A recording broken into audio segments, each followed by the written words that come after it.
The 1990s saw a resurgence in teen horror.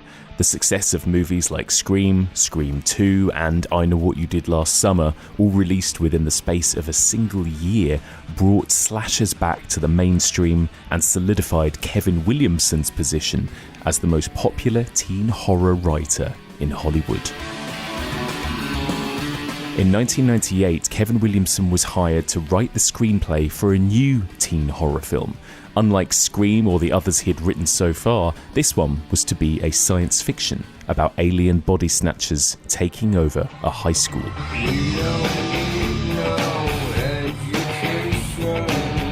But Kevin Williamson brought his slick postmodern teen dialogue to the project and, along with director Robert Rodriguez, managed to successfully make both an homage to 50s alien invasion films and also something ultra-modern, something that fit perfectly within the 90s teen slasher movement. Would Miss Drake please report to the principal's office? Join me as we continue exploring the evolution of alien horror, and we discuss Robert Rodriguez and Kevin Williamson's The Faculty.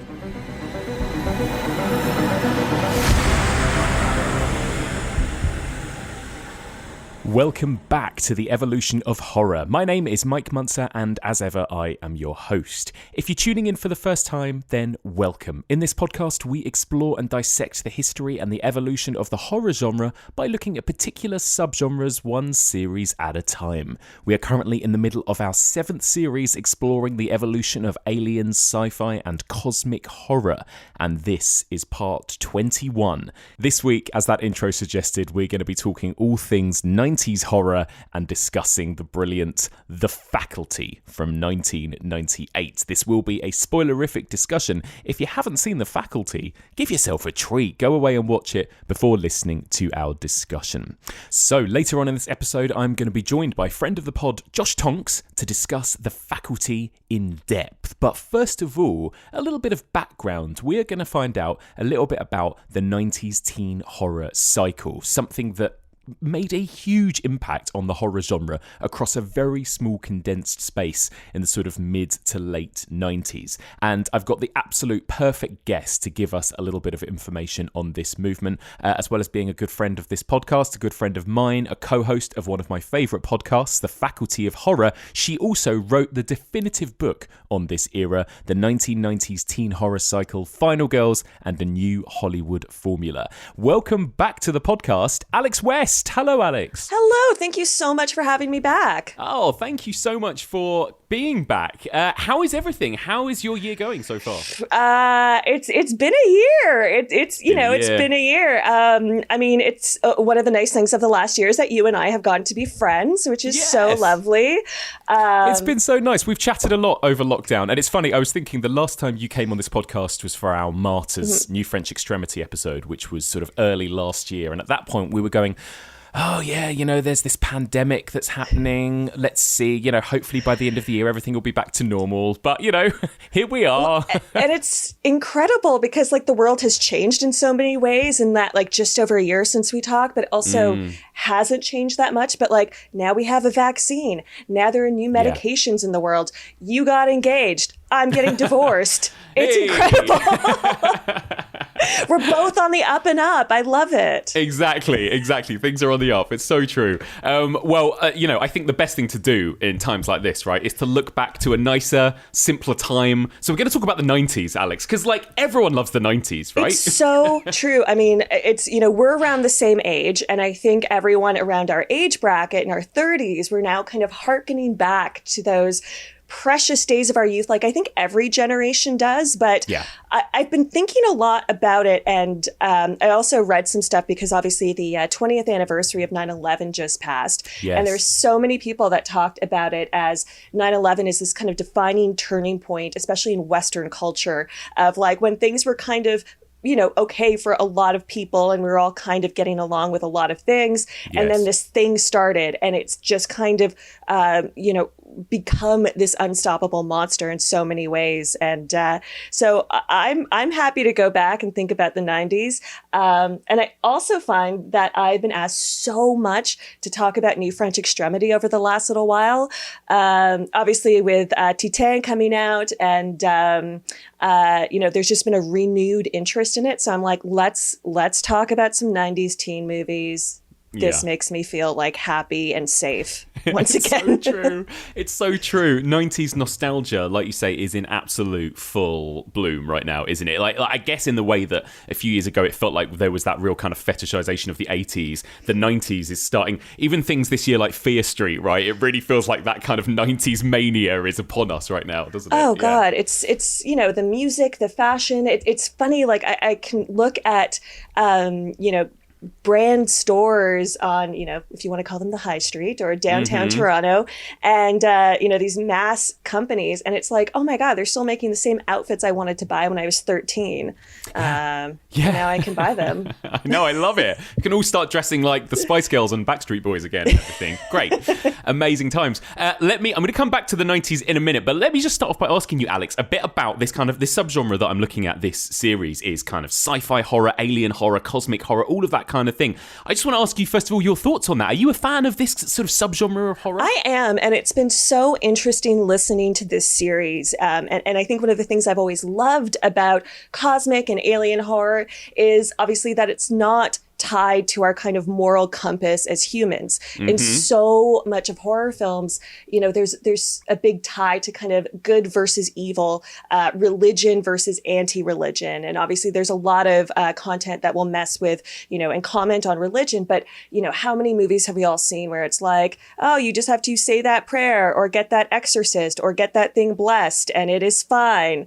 And I love cosmic and alien horror because it is so much generally more complicated, even if it doesn't make sense. Yeah. There's something so much more humane about it because it exists in this grayscale of morality. And you don't really often know where it's going. And I find it so fascinating. If somebody offered you a ticket to space, like a commercial airliner, would you go, do you think? No. Yeah, same. Never in a million years would I go. That is one of the things I remember saying to my mom, and my mom remembers me saying very clearly because we were studying space in school at grade 5 or 4 or something, and I was saying to my mom, like, I don't want to go to space, and she's like, you don't have to, and I was like, but I really don't want to. And I was very concerned about it. I remember being very concerned when they said the sun will explode in 1 billion years, and my mom was not worried about it, and I was very disturbed by her, calmness about the sun exploding. Well, that's it. It's terrifying, isn't it? Space is terrifying no matter what, whether there's a monster or not. It's like, nope, not going near that. So we're going to talk about the faculty a little bit later, but I thought, first of all, it would be a really great chance for me to chat to you a little bit about the 90s teen horror cycle, because you've written the book on this era, the 1990s teen horror cycle. It's a very different kind of thing to write about compared to New French Extremity, right? I guess my first question for you, Alex, is what inspired you to want to write this book and tackle this particular movement of the horror genre? It's really the same inspiration that I had for writing films of the New French Extremity or starting Faculty of Horror with Andrea. It's just that there wasn't something out there about this topic, or it wasn't being discussed in this way. And it was so derided.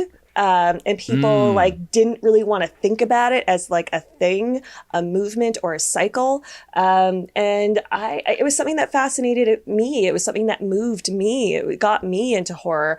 And, I thought, I would want to read this book. So why don't I write it? And I hope it's not the definitive book about it. And I hope there's a lot more scholarship to come about this time period of film. But yeah, I just wanted to, push myself and talk about something that was much less lauded in a way, because New French Extremity, there's so much stuff out there about it, and teen horror feels like kind of throwaway. But what if we don't take it as throwaway? We were talking about, we have all this nostalgia for it now. So what does that nostalgia mean? What does that nostalgia look like and represent? And I think that is a really interesting question. How was I remember asking you about the New French Extremity, and that must have been at times quite quite exhausting putting yourself through those films, right? This must have been quite, in terms of actually just watching these movies, must have been quite nice, almost palate cleanser after New French Extremity. Yeah, right? Absolutely. It was. They're so much easier to watch just based on the content that they talk about.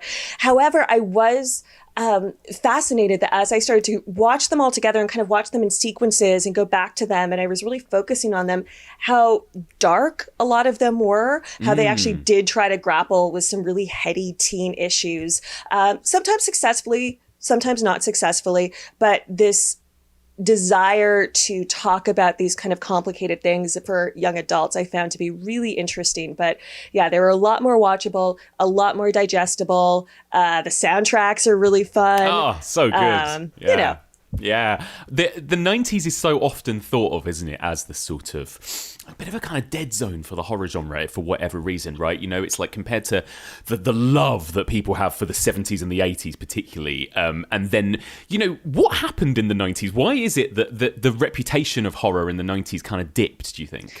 So I think it has to do with a word in the title of my book, cycle. We had just cycled through a lot of stuff. I think in the 70s into the early 80s, even coming out of the late 60s, you had a lot of prestige horror, a lot of indie horror coming to the forefront. And that starts with everything from like Rosemary's Baby all the way through to like The Omen, The Shining. Those are kind of prestige movements of horror. And then you have indie horror like Texas Chainsaw Massacre, Black Christmas, all of those films. And then this huge studio movement of the big slashers, your Friday the 13th, your Nightmare on Elm Street, your Halloweens. You know, even those all kind of started as indie horror films. Yeah. So you had this huge push on so many levels about horror. And it's fantastic because in this boom of horror, we saw so many things about culture and society explored through those films, particularly about Western culture. And then by the time the early 90s came around, I think there was quite a bit of exhaustion for horror. I think a lot of people just kind of felt, you know, it was played out. Audiences were kind of in that place of like starting to make fun of it. You know, we didn't have the internet back then. We didn't have, channels that would just air movies all the time. So I think that kind of slow to come like joking about what it was to be a horror film and the tropes and the kind of cliches that have emerged from them took a while like for the audiences to catch up. And then once they did, it felt, you know, a bit passé in some ways. I think that's the general sentiment of horror in the 90s, especially the early 90s. However, I think for a lot of us as horror fans, there's brilliant stuff in the early 90s. You know, if we're talking about Candyman or Army of Darkness or things like that, there's so much fun stuff in the genre at this time, and it's just a bit less cohesive. So it's harder to label it as a movement. But I think there's still stuff out there. But, you know, people are, you know, more likely to dismiss something if they can't readily identify it, I think.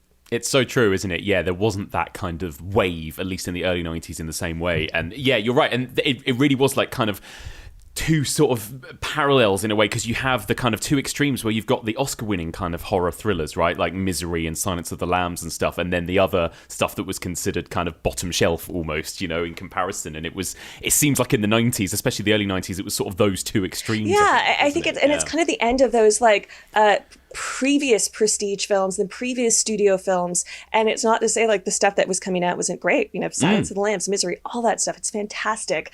Yeah. They're just, you know, I think they're playing with horror in a different way. It wasn't as codified. Yeah. So I actually think it's more fun that way. I do as well. And you know, something I talked about in a previous series was that it came at the same time as these kind of prestige thrillers, these kind of erotic thrillers, which is another really fascinating era, right? When you've got things like Basic Instinct and Fatal Attraction and those sorts of films that kind of are using sort of slasher tropes, right? But with like A-list stars in these kind of quote unquote thrillers and not horrors as well, which is my gosh. Okay, we have to be careful because I just did like a whole deep dive into that subgenre over the summer. Amazing. I fell in love with them and watched I think almost all of them that I could. So they're so good. They're so good. And like they really, not to sound like such an old person, but they really don't make them like that anymore, right? I mean, what that genre literally doesn't exist. That kind of high-end erotica kind of thing, you know? Like the high-end erotica mixed with stuff like Single White Female and like all of this like beautiful trash, beautiful stupid trash, and I just love it. So if you ever do like a series about trash thriller erotica, like I need to be on every other episode. I love it. I will hold you to that, definitely. So a lot of people obviously like sort of consider Scream, I guess the turning point, right, is when there was this kind of new boom. What I found really interesting in your book is that you kind of went back a little bit further than that, and you sort of began around the sort of Buffy the Vampire Slayer movie, right, in the early 90s? Yeah, I think Scream, rightfully so, is kind of the high watermark for these films. But you don't get to Scream without some stuff before it. Yeah. And initially when I was thinking about the book, to me, and I was born in 85, so this was kind of my first like preteen years of getting into culture, teen adult culture in some kind of meaningful way. And so thinking about it as an adult, I was like, okay, well, I think Clueless preceded that. So if Clueless can show that teen girls, especially teen girls, will go see a film, why not start, like that pattern was beginning to form in my mind. But then I remembered films like Fear with Mark Wahlberg and Reese Witherspoon. Yes. Really changed roller coasters for me. I know. But all of these films that when I was a kid and into my preteens, my friends and I would watch at sleepovers, and they were part of some kind of, cultural movement towards that. And so I always think it's really interesting to start to track those things before it. And as I rewatched them, I was like, no, they're telling this story. It just became codified and I think, properly told in Scream. It really just like solidified itself as something that worked and worked incredibly well. Yeah, I think those early movies are just as fascinating. And I'm a big fan of the Buffy the Vampire Slayer movie. I actually like it way more than the TV series. Oof, that is controversial.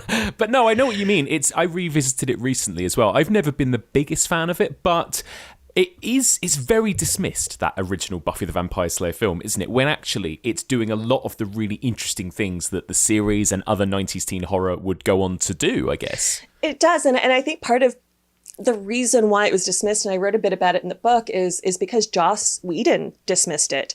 And even though he remarks at some point, yes, they shot my script. It's not like they went about changing his script. He just didn't like it. And I think, some of the stuff coming to light about Joss Whedon now is like, you just weren't in control. And they told maybe a slightly goofier take on it. But I enjoyed the hell out of that movie. Like Luke Perry is. Oh, I love him. Yeah, he's amazing, isn't he? He was so good in it too.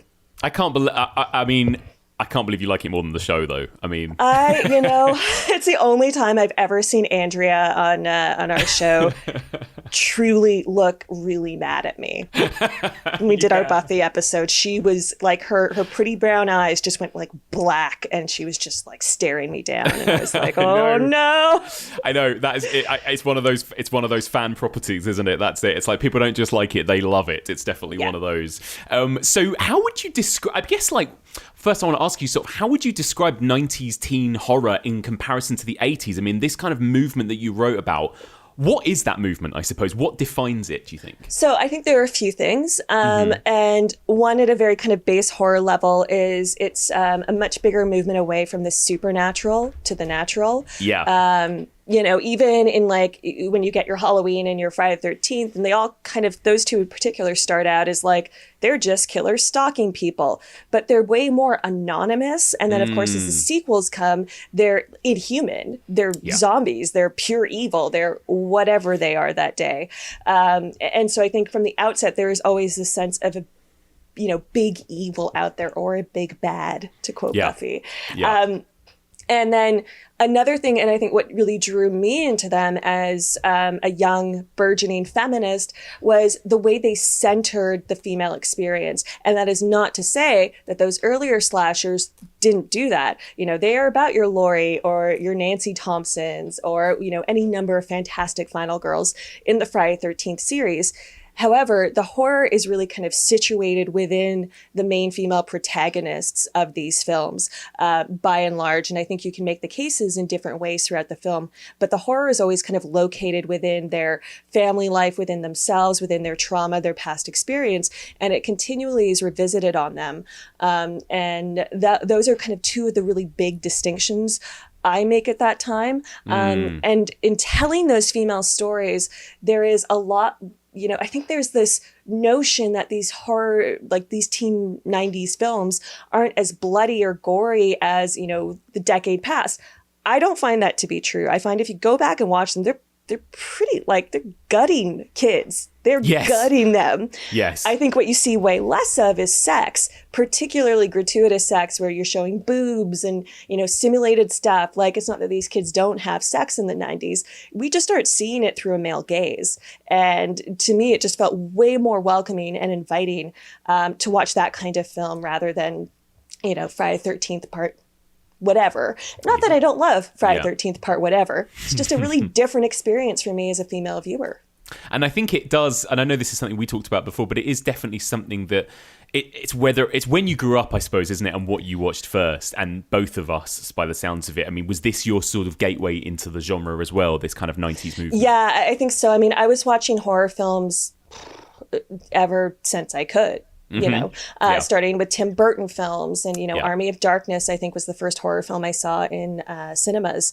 But Scream was kind of the turnkey for me. It became this real foundational text for me. And it just, it's like things really clicked in at that point. I was like, okay, there is starting to be a place for me. There is something I see in this film that, resonates in the world I'm living in.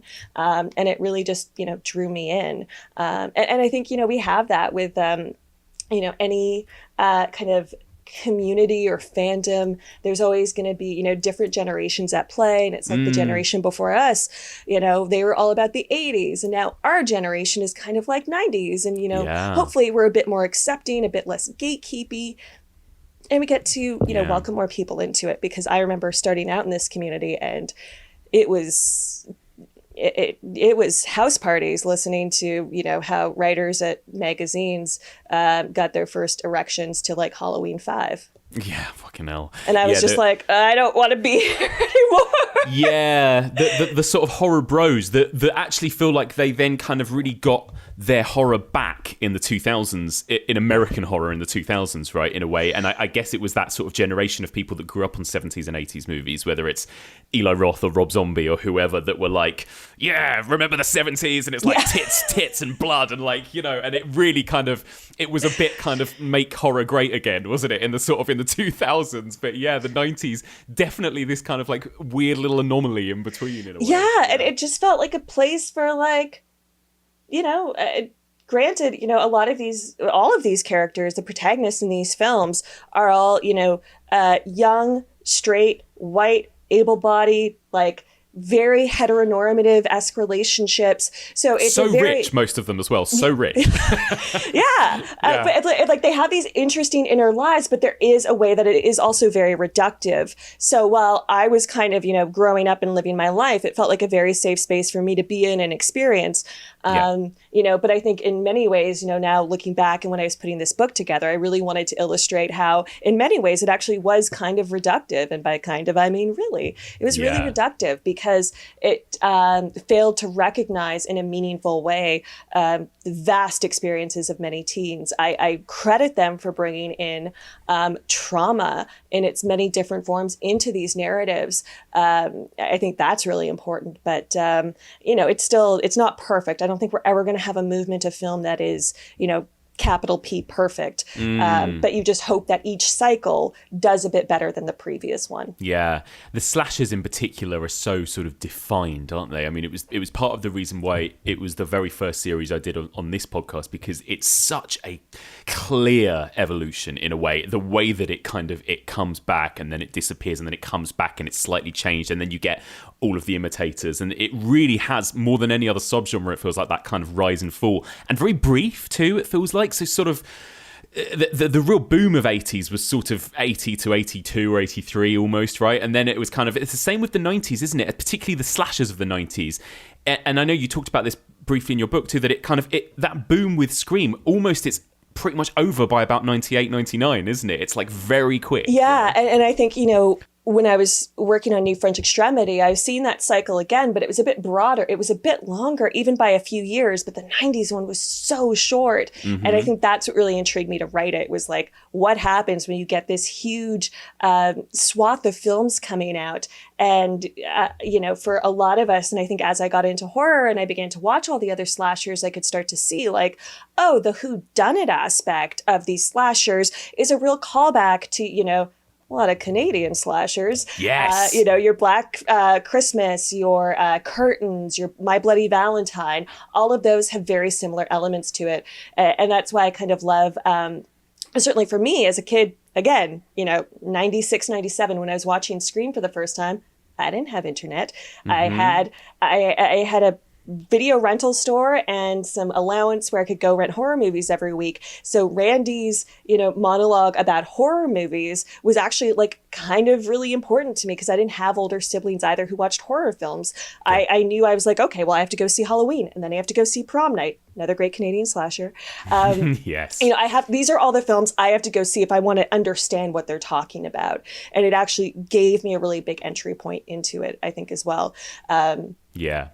I completely agree with you. It gave me a list to kind of tick off movies like Scream. And I guess that's the other big thing, right, that defined the 90s. And I think you talked about in your book that kind of VHS generation. But these are about kids. Because really, most of the time in the 80s and 70s, the worlds of the films it was like horror didn't really exist within the worlds of the films, whereas suddenly these were movies where they were very self-referential, very postmodern, right? They knew horror.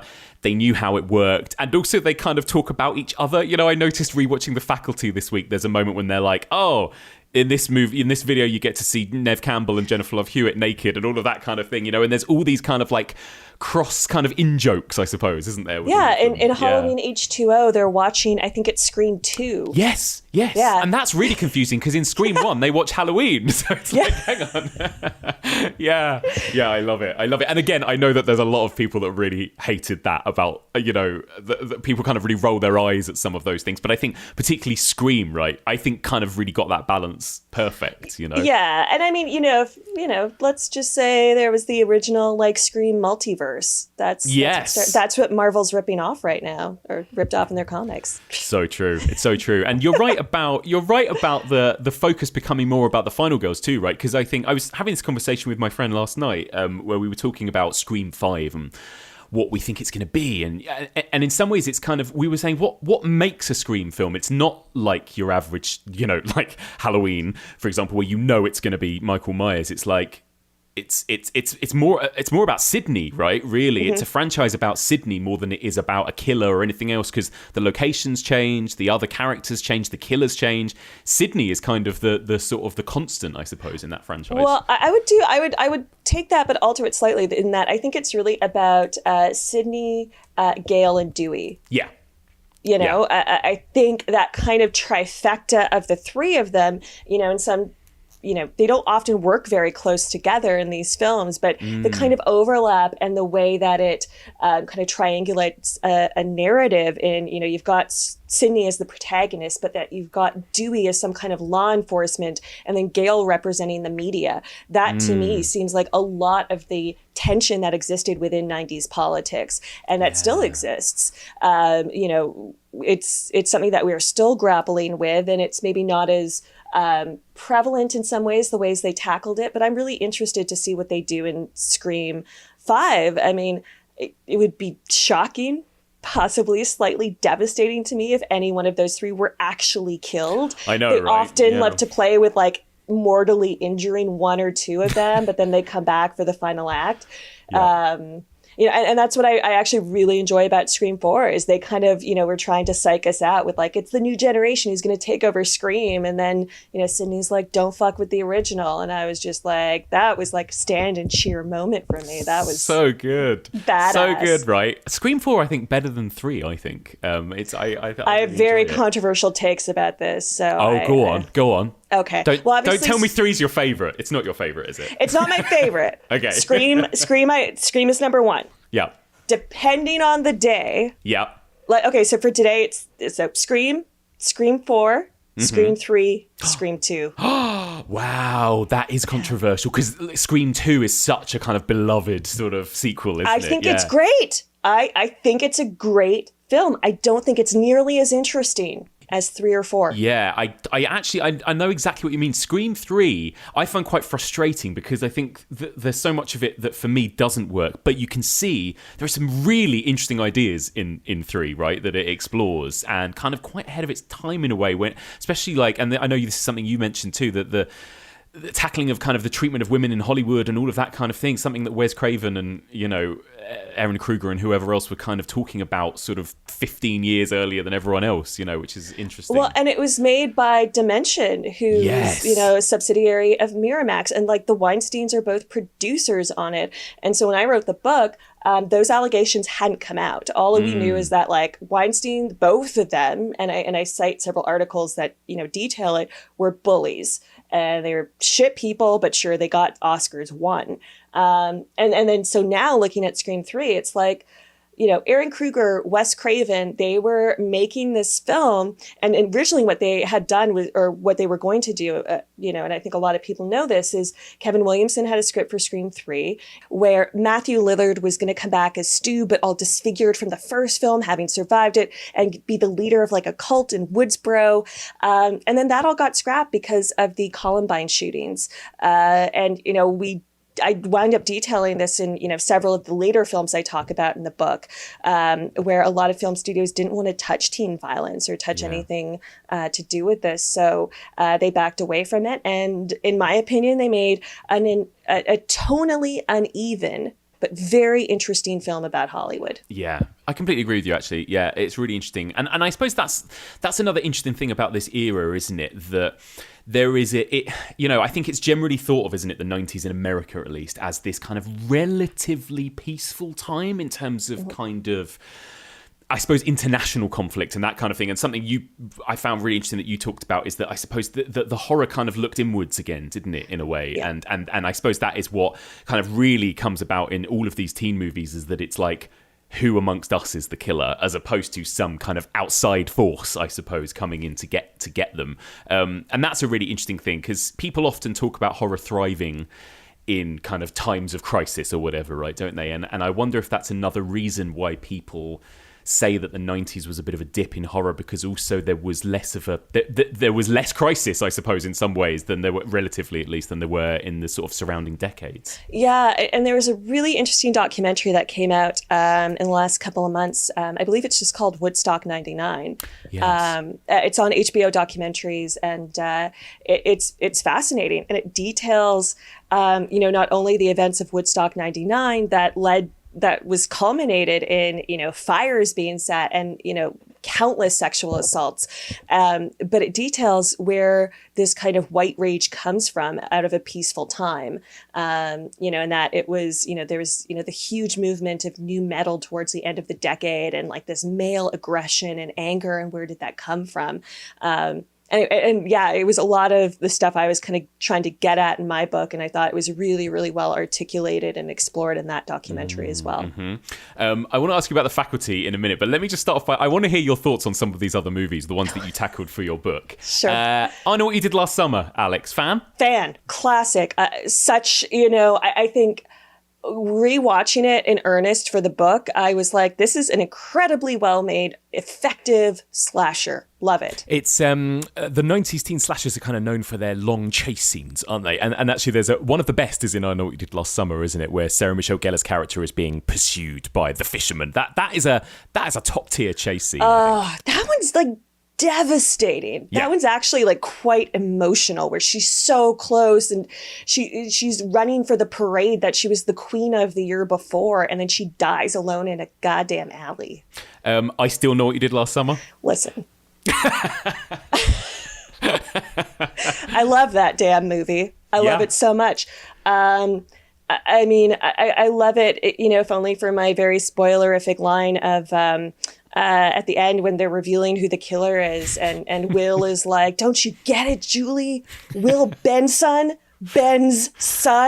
Oh, and I was it's like, so good. you know, the screenwriter was like, nailed it, stepping away from the computer. I'm going to go have a smoke. Done for the day. Nailed it. Yeah. I love it. I love it. my controversial opinion is that I prefer it to the first one. I think it's Is so stupid but so fun. It kind of zips along for me all the way through, and for me, I always find there's a bit of a dip in the middle of the first one when they're kind of uncovering the mystery stuff. Whereas this one, it just feels like it absolutely embraces its stupidness. It is what it is. It's a body count film. It's a slasher film. Some of the performances are a bit weird. The Jack Black cameo, oh my God.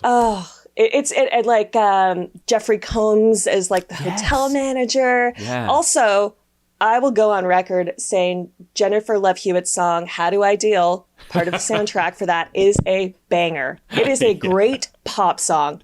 I don't care. Yeah, Don't absolutely. At me. Absolutely. The soundtracks, like you mentioned, to these films are all bangers, right? Absolutely love them.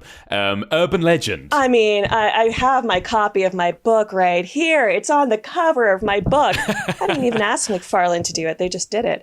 I love it. I love it. I love everything about it. I love that it was shot in Toronto, mainly on the U of T campus, so I can walk 10 minutes from my house and go cosplay Urban Legend. Yeah.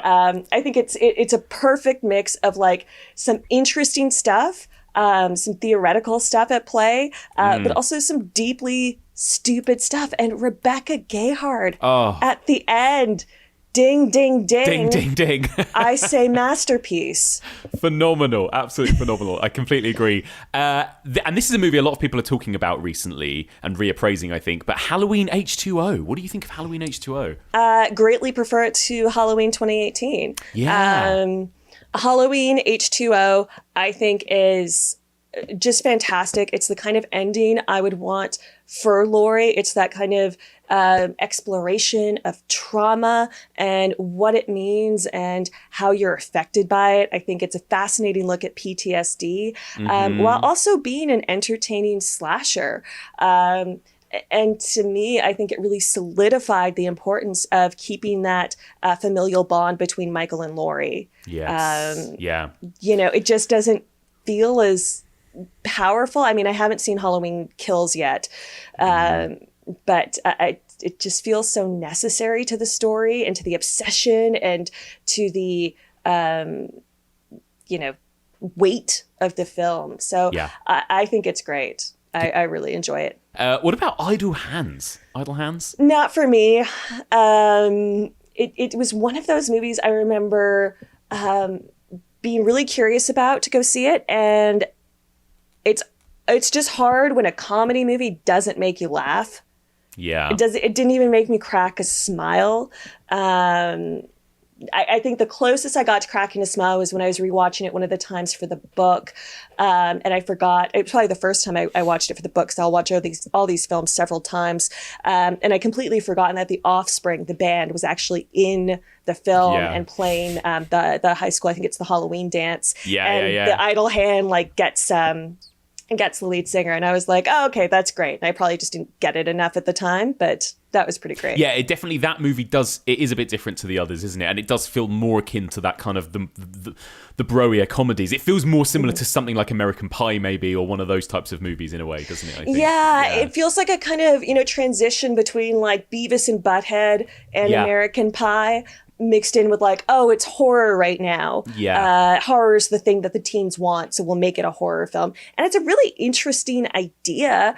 And I think it was, in my opinion, a way of trying to, if a lot of these films are going to grapple with the female teen experience. Yeah. What is the male teen experience like? And I think they do try to give it a lot of heft and weight in its own ways. It just didn't really work for me. I just felt like it should have actually been funny. And it wasn't for me. Yeah. Although I did actually really enjoy Jessica Alba. I thought she was actually pretty good in the film. Well, I remember as like a 13-year-old boy thinking it was awesome. And then I rewatched it last year for the podcast and I was like, oh, Yeah. it's not good. It has not aged well, and it does not hold up. But not a great one. And one that I've never seen still. This is terrible because this is a big blind spot for me, but Disturbing Behavior. Is that one that you'd recommend? I would. I enjoy it a lot more than The Faculty. Interesting. It's a messier movie. It's like a bit all over the place. I think it's fascinating. Yeah, it's really, really interesting. So I would recommend, measuring your expectations of it, but check it out. I think it's really watchable, but it's really strange. Katie Holmes's character has a catchphrase, which it's like instead of saying cool, she says it's razor. Oh my God, amazing. So I've been trying to make razor happen again. So I don't know if you want to rewatch it and we can get on this together. Amazing. Bring it back. Let's do it. Yeah, let's do it. Well, let me ask you about The Faculty then. How it's funnily enough, you mentioned that so many of these movies were much more kind of set in the real world. They were more about the human villain elements, right? These kind of almost Agatha Christie kind of whodunit stories. How do you think The Faculty, it's a little bit different, right? How does that kind of fit the 90s format, would you say? I think in the 90s, they were really looking at popular tropes and narratives within horror and figuring out ways to reinvent them. Yeah. And I think, it's the notion of invasion of the body snatchers, or as they mentioned in the book, the puppet masters, that's a really big thing in teen culture, teen identity, teen expectations, cliques, being an outsider, all of those things, like those have always been so present in teen films since they existed. And so I think if they wanted to tackle something in a different way, this was a really great way to do it. And as I write about in the book, even though Kevin Williamson gets in large part, it's written by Kevin Williamson. It wasn't actually written by Kevin Williamson. He did, pretty heavy polish on the script, but it was actually two other writers who wrote it. And in like this phase after Scream, the Weinsteins were buying up a lot of scripts so that Kevin Williamson could do polishes on them. He could kind of, put his name on it. So the way that they could have, it's Quentin Tarantino over at Miramax, then it could be, Kevin Williamson over at Dimension Films. Like they were really about creating those kind of populist auteurs. So I think it was, a lot of these scripts were already in existence to some degree, and they, had to, polish it up so that they could market it in the same way, because it came out in the around the holidays, around Christmas of 98. Yes. So Scream had defined Christmas 96, Scream 2 Christmas 97, and then Scream 3 got delayed. So they came out with The Faculty. And how do you think are you a fan of it generally, Alex? Do you like The Faculty as a movie? It's one of my least favorites of this cycle. And I find that quite interesting because, out of so many people, and a lot of people aren't enamored with this cycle. They don't find it particularly interesting or engaging, and that's fine. Yeah.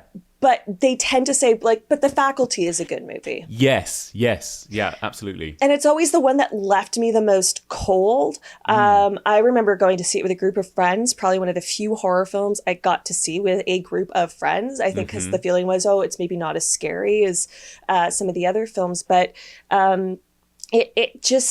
it didn't resonate as much with me. I've always had a problem with the ending. I think it's really emblematic of the cycle, but it also showcases to me some of its most problematic elements. Yeah, I know what you mean, and I wonder if that's got anything to do you think it's because I always find there's less emotional connection maybe for me to some of those characters, particularly compared to Sidney Prescott, for example, or something like that. I wonder if do you think that's got anything to do with it with you? I guess it's much more of a kind of ensemble piece rather than having a single final girl, for example, or anything like that. Yeah, I think it's harder to get to know all of the characters outside of a surface level. Yeah. And then on top of it, if you think, I think a real model for this film is The Breakfast Club. Yeah.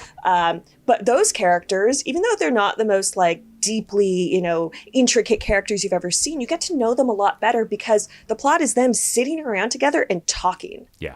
That's it. They didn't Yeah. have to contend with like solving a mystery, learning about aliens, having this kind of bizarre narrative that doesn't totally hold together on top of doing character development. So they still all feel very surface level to me in a lot of ways. And they still feel surface level to me at the end, which is where I have my most problems with the film. Yeah, do you mean like the sort of...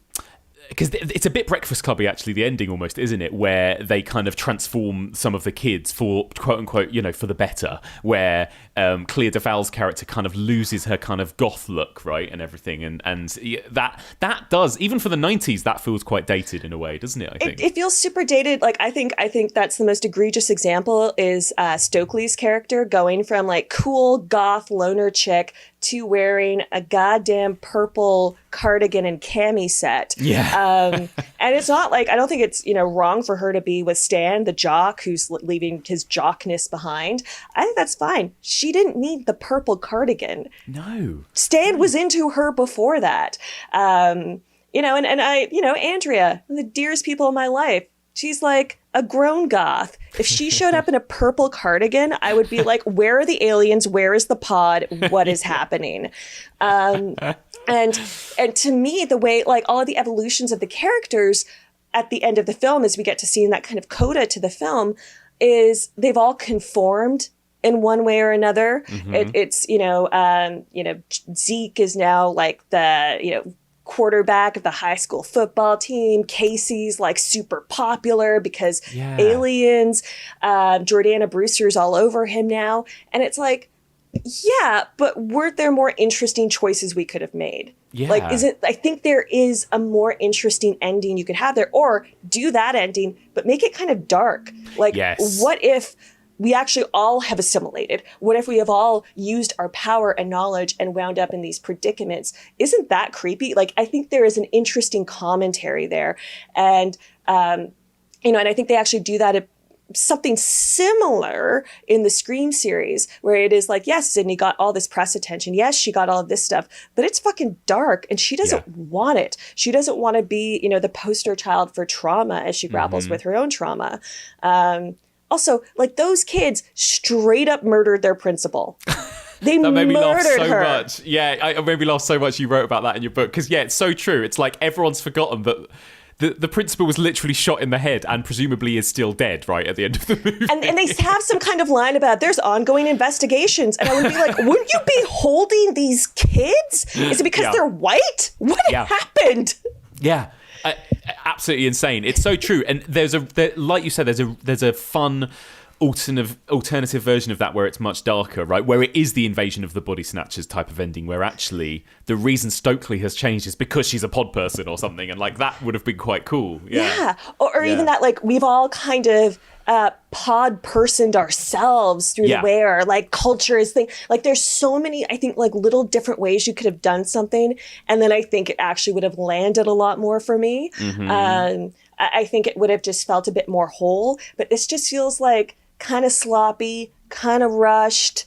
It leaves me a bit cold. What happened after this little boom in the 90s then, would you say? Did this was there a definitive end point, do you think? And what about the sort of early 2000s movies that we got shortly after this, like your Final Destinations, Wrong Turn, those types of teen movies? How did they sort of differ, do you think? Well, I actually think The Faculty is really the beginning of the end for it. It was kind of one of their first big, box office. It wasn't a bomb, just didn't do nearly the numbers they wanted it to do. It didn't do Scream numbers. It didn't do I Know What You Did Last Summer numbers or Urban Legend numbers.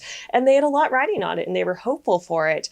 And it was also, I'm sure we'll talk about it, but product integration was a big part of that film. Yes. But then after that, so they talk about, and I quote it in the book, Kevin Williamson talks about how the reason why he didn't direct The Faculty was because he was going to go on and direct Teaching Mrs. Tingle, which was his passion project, which is one of the most fascinating failures of a film that I have ever seen. Like, there's just a basic historical plot point that is wrong in the film, and they keep saying it over and over, and I kept thinking that was a plot point, but it's not. They just get the facts wrong. But that was like also a bomb. And, you know, after that, it was like this real kind of petering out with like a few other films. And then I think Columbine was another really like kind of big trigger moment where a lot of studios kind of pulled away from a lot of this stuff. And you can see that most notably in the film Cherry Falls, which is a very strange movie. And that was, you know, supposed to have a theatrical release and, you know, do whatever. And then it just got shoved onto TV. And so for me, when I look at the kind of end of it, I see this kind of pattern that's almost over duplicated itself too quickly. So it just becomes too weak to survive. But then you get something with Final Destination, which I think is very much a precursor to Saw. All those elaborate traps and the kind of death and the gore in them. They really feel like this was the next, you know, this was like the leapfrog to get to torture porn. Absolutely. It kind of becomes, again, which I don't think we quite had in the 90s, it became about the spectacle of the kill scenes, right? The kind of gnarly, grisly kill scenes that, it didn't feel like the 90s movies have that quite as much. Although, like you say, a lot of them are gorier than people give them credit for, but it feels more about the kind of the chase scenes, the suspense, than that, rather than the money shots. Do you know what I mean? Yeah, absolutely. It's not only the mystery of a lot of these 90s films, it's, you know, the journeys and the narrative arcs and uncovering more and more about the characters and what role they all play in it. Whereas the, you know, characters in Final Destination are really transactional. They're just setups and ways to die. And sometimes that's really fun. And I think a few of those films are really great. So great. But they're very different. I completely agree. Let me ask you about the kind of the sort of the product connections with Faculty. This is something that really made me laugh, which I didn't know about until reading your book and until listening to your Faculty of Horror episode on the Faculty. But tell me about the whole Tommy Hilfiger thing and connection with this movie. So as, you know, a kid, a preteen in the late 90s, I was reading teen magazines and I started seeing all of these ads for the Faculty. But it wasn't like the poster, it was the cast wearing a bunch of preppy Tommy Hilfiger stuff. And I remember Tommy Hilfiger being really big and they were trying to break into the youth market in a really aggressive way. You know, and there was some organic adoption of like artists wearing their stuff, particularly in the music industry. But then they were pushing this part of their branding into films, and the Faculty was their first kind of real go at it. So you basically have all of these characters, you know, just all different forms and ways of being a teen, from goth to preppy to cheerleader, all decked out in Tommy Hilfiger. But you wouldn't necessarily know that unless you'd seen all the ads. And there is, I think it's probably one of the most 90s commercials I have ever seen. And so cringy. It is so embarrassing. It's, I find it's truly awkward to either listen to it or watch it. But it's about, you know, the cast, and they're just being kids, and they're like edgy, and they don't give a crap anymore, but they're wearing Tommy, and they're cool. 103 David, take 10. Too drab, too dark. I need color. 103 David, take 3. No, get that off. It's wrong. No time. Cut. No gray. Take 22. What do you want me to do? Change? Wardrobe? 103 David, take 40. Give me Tommy jeans. I need color in life.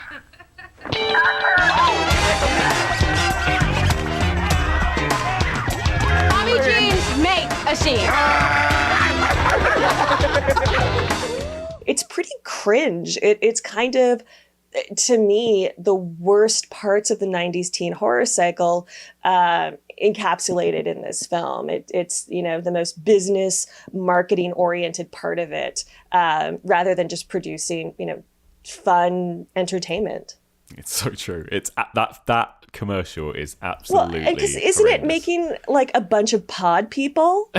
Like they all look the same by the end of that commercial. They're all like fucking decked out in their Tommy Whites, and it's all not great. Not great. It's amazing. Let me ask you. I want to finish by just asking you about teen horror now, I suppose. You know, like it was such a defined movement of teen horror with so many stylistic tropes, and it was so definable, it feels like, in the 90s. Do you think we've still got that now? What's happened to teen horror now, would you say, in 2021? I think it's, you know, teen horror is always going to be around. I think the market is so different now between, new releases, going to theaters, going to streaming. We're all discovering our films in a lot of different ways. And now with the pandemic, everything's kind of been truncated in a lot of strange ways. But it's interesting. I think one of the most successful teen horror films in the last, 15 years was probably Jennifer's Body. Yeah. Which was a bomb when it came out. People didn't want anything to do with it. But thankfully, audiences have saved that film. The audiences who I think it was always intended for wound up finding that film. But the marketing didn't do it any favors. They were just trying to over-sexualize Megan Fox after, the Transformers films. And that wasn't really what, the audiences wanted from that film. Then I think in more recent years, I think Blumhouse has done a really good job of, kind of keeping that teen horror alive with, films like Truth or Dare or Happy Death Day. Whatever you think of them, I think they're quite successful in creating, fun, strange, entertaining films that, speak to a younger audience and those anxieties that we have when we're coming of age. And that's really, I think, what we want out of teen horror is it's stressful, to turn into an adult. It's stressful to be an adult. And I think horror films are at their best when we talk about our anxieties. And I think those films have, tackled them in really interesting ways. And I think they were really popular a few years ago. I haven't seen as many of them recently, but maybe I'm just not watching the right stuff. But I think there's always going to be a place for them. Yeah. Did you see Freaky? I did. Yes. Yeah. Yeah, because that had a kind of similar vibe, which was quite fun as well. And yeah, I think you're right. Those sorts of films, I think, are doing really well. Probably better than when Blumhouse try and bring back old properties, right? The Craft, Black Christmas, Halloween. These kind of returning franchises are not as successful, are they, for whatever reason? No. And I mean, one of my favorite teen horror films kind of in the last couple of years is, I don't know if you've seen Tragedy Girls. Oh, yeah. And that's so fun. Great. And it's So so fun. caustic and it's so bitchy. And it's like, God, if I had seen that when I was a teen, that would have been like my ultimate sleepover film. It feels it almost feels 90s, doesn't it, Tragedy Girls? Yeah. But I also think teen films have moved in a really, interesting direction, since the kind of turn of the millennium where, young adult fiction really became popular. So, it was the rise of Harry Potter. It was the rise of Hunger Games. Those getting turned into films. I think it kind of skewed teen culture and preteen culture in a really interesting way. Yeah. And I think it diversified the content that's being offered up to kids because for so often teens are seen as in film and out of film as disposable. However, they have what eventually every generation of filmmakers and studios discovers is they have disposable income. Yeah. You make stuff for them, they're probably going to go see it. Yeah. And I think that was another really interesting thing in the 90s is while we were talking about 90s teen horror, there's also, everything from Clueless to She's All That, 10 Things I Hate About You. There's a lot of kind of rom-com-y stuff out there for teens. Yeah. So there was a sense that we were really being catered to at that time. And it was, pretty cool. Well, there you go. Well, Alex, it's been such a pleasure. Thank you so much. Just losing myself in the 90s for an hour has been an absolute delight. Well, I want it that way. Nice. Very good. Very good. Just before you go, Alex, just if people do want to, read more about this era and pick up a copy of your book, where can they find it? You can find it on the internet. On Amazon, on the publisher McFarland Books' website. If you go to my website, which is alexandrawest.ca, I've got links to it there.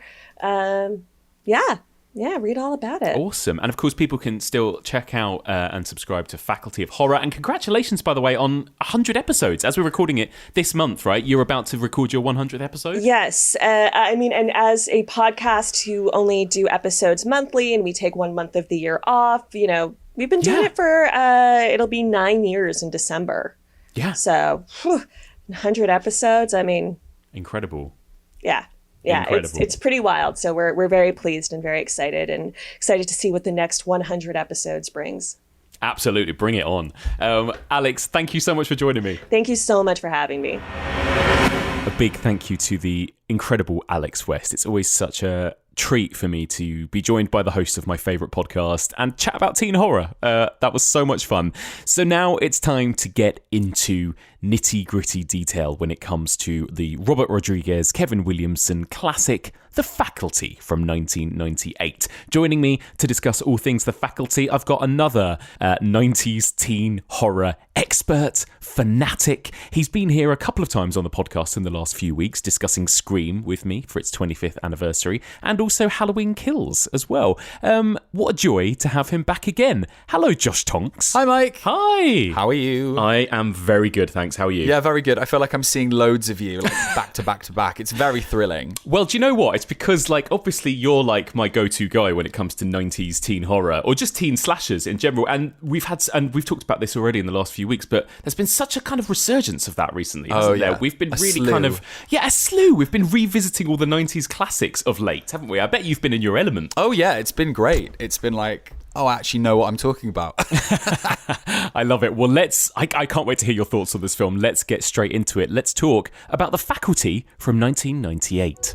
From Kevin Williamson, the writer of Scream and Scream 2. From Robert Rodriguez, the director of From Dusk Till Dawn, comes a new science fiction thriller. No more pencils, no more books, no more teachers' dirty looks. The students at Harrington High have always suspected their teachers were from another planet. Is this gonna be on the test? This is the test. This time, they're right.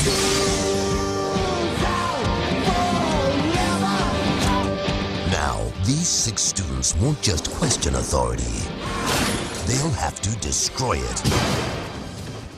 So the Faculty is sort of best described as sort of a combo between The Breakfast Club and like Invasion of the Body Snatchers, all within sort of that post-Scream world. So you've got this sort of starry cast of sort of young teens that are, quite aware of alien movies. It doesn't hit the meta quite as hard as Scream, but it's sort of living within that wheelhouse. So you've got these 6 very different high school students. You've got the jock, the mean girl, the geek, the goth, the new kid, and the rebel, and they all start to suspect that their school's faculty, the teachers, are being taken over by aliens.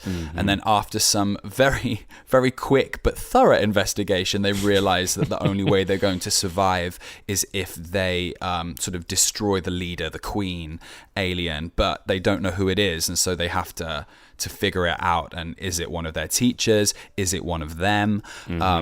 And they live in like a big sort of football town. So Friday night's coming up.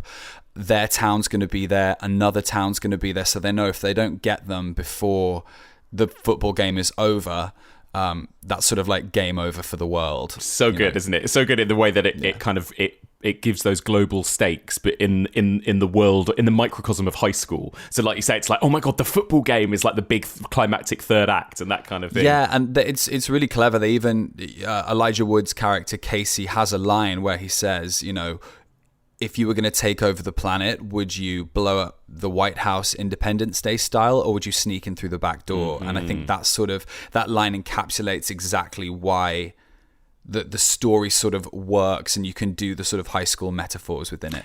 Tell me a bit about your history with this film then, Josh. You're a fan, I take it. Did you kind of discover it sort of early on? Yeah, so I discovered The Faculty sort of around the time Scream came out. Like, it was just one of the ones that was almost like thrust upon me in sort of like the glut of all those movies that came out with I Know What We Did Last Summer and Urban Legend, Cherry Falls, all of that.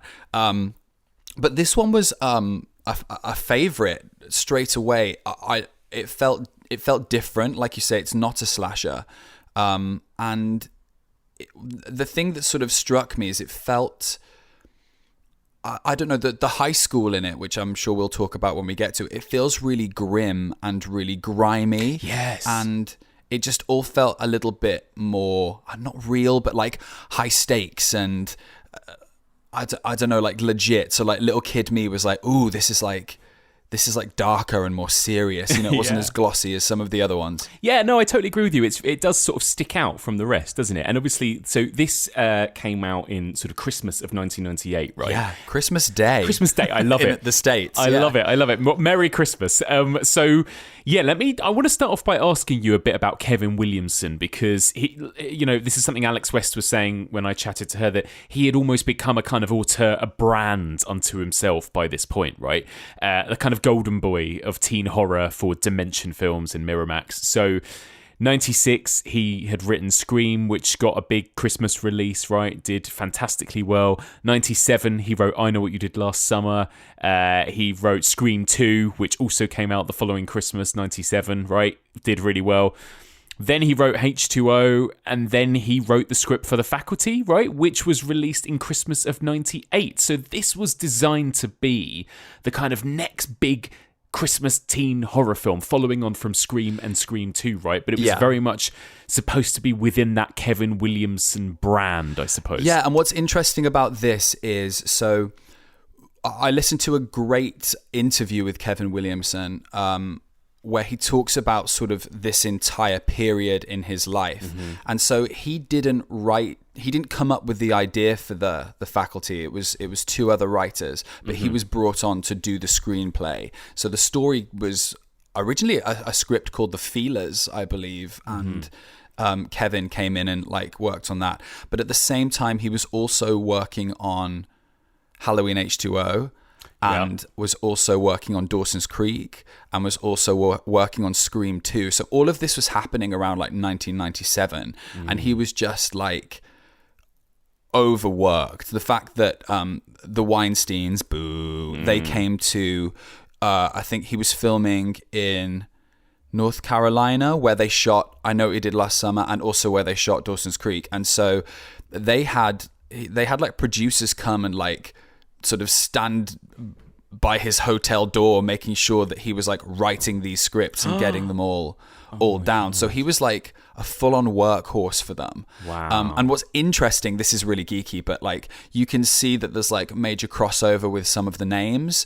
You know, in Halloween H2O, we've got Jamie Lee Curtis's character, Laurie Strode, but she's also Carrie Tate. We have a Mr. Tate in this. We've got a Miss Burke. Well, we have a Sheriff Burke in Scream. So you can see that like he's like, I have no idea like what to name these characters. I'm just gonna name them all the same thing. And you see like, if you read the script, which I have, and we'll get to when we get to the very end of this, because there's something interesting, because I'm sure we'll talk about the coda. Yes. There's something interesting in the script that maybe sort of could potentially have fixed that problem. But yeah, so Kevin was like overworked at this point. What do you think it is about his writing that kind of struck a chord so much? What is it about the way he writes horror films that you particularly love, Josh? For me, I love them, and I think we spoke about this on our Scream little Scream episode, but it's just the aspirational nature of the dialogue. You know, he said that, you know, he doesn't write teen characters that speak how teens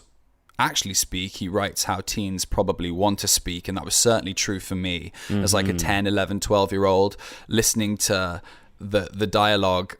These kids always sounded so smart and so cool and so aware of everything that was going on, and it was something that I wanted to emulate to a degree. And it, you know, it sort of fits within the sort of meta bubble that he was creating as well, because a lot of these actors weren't 17, you know, they were in their 20s, and you can kind of tell, but they also speak in this kind of like dream language that isn't real either. So it creates this whole sort of self-awareness bubble that these films exist in. And obviously I'm talking from a place of like deep nostalgia and fondness, and I'm sure it was insufferable for people that were older at the time. But for me, like it was wonderful. I loved it. So The Faculty, of course, we've got Kevin Williamson writing, and then we've got Robert Rodriguez directing, which is a kind of interesting choice of directors, right? Up until this point, he'd done From Dusk Till Dawn, which was like his big vampire movie from a couple of years earlier, and other things like Desperado and that kind of stuff. What do you think of that sort of pairing, and how do you think Robert Rodriguez kind of handles the direction of this film? It's interesting. I'm not as well versed in Robert Rodriguez as I am with Kevin Williamson, but I do know that he was just one of those sort of like hip, that was the word that was always used, super hip, trendy directors at the time. I think it's a great pairing. I think it's interesting that I think I've read somewhere that Rodriguez has done I think he's done commentaries and like bonus features and things for like other movies, and this is sort of the one that he hasn't, and this seems to be sort of like the outlier in his filmography almost.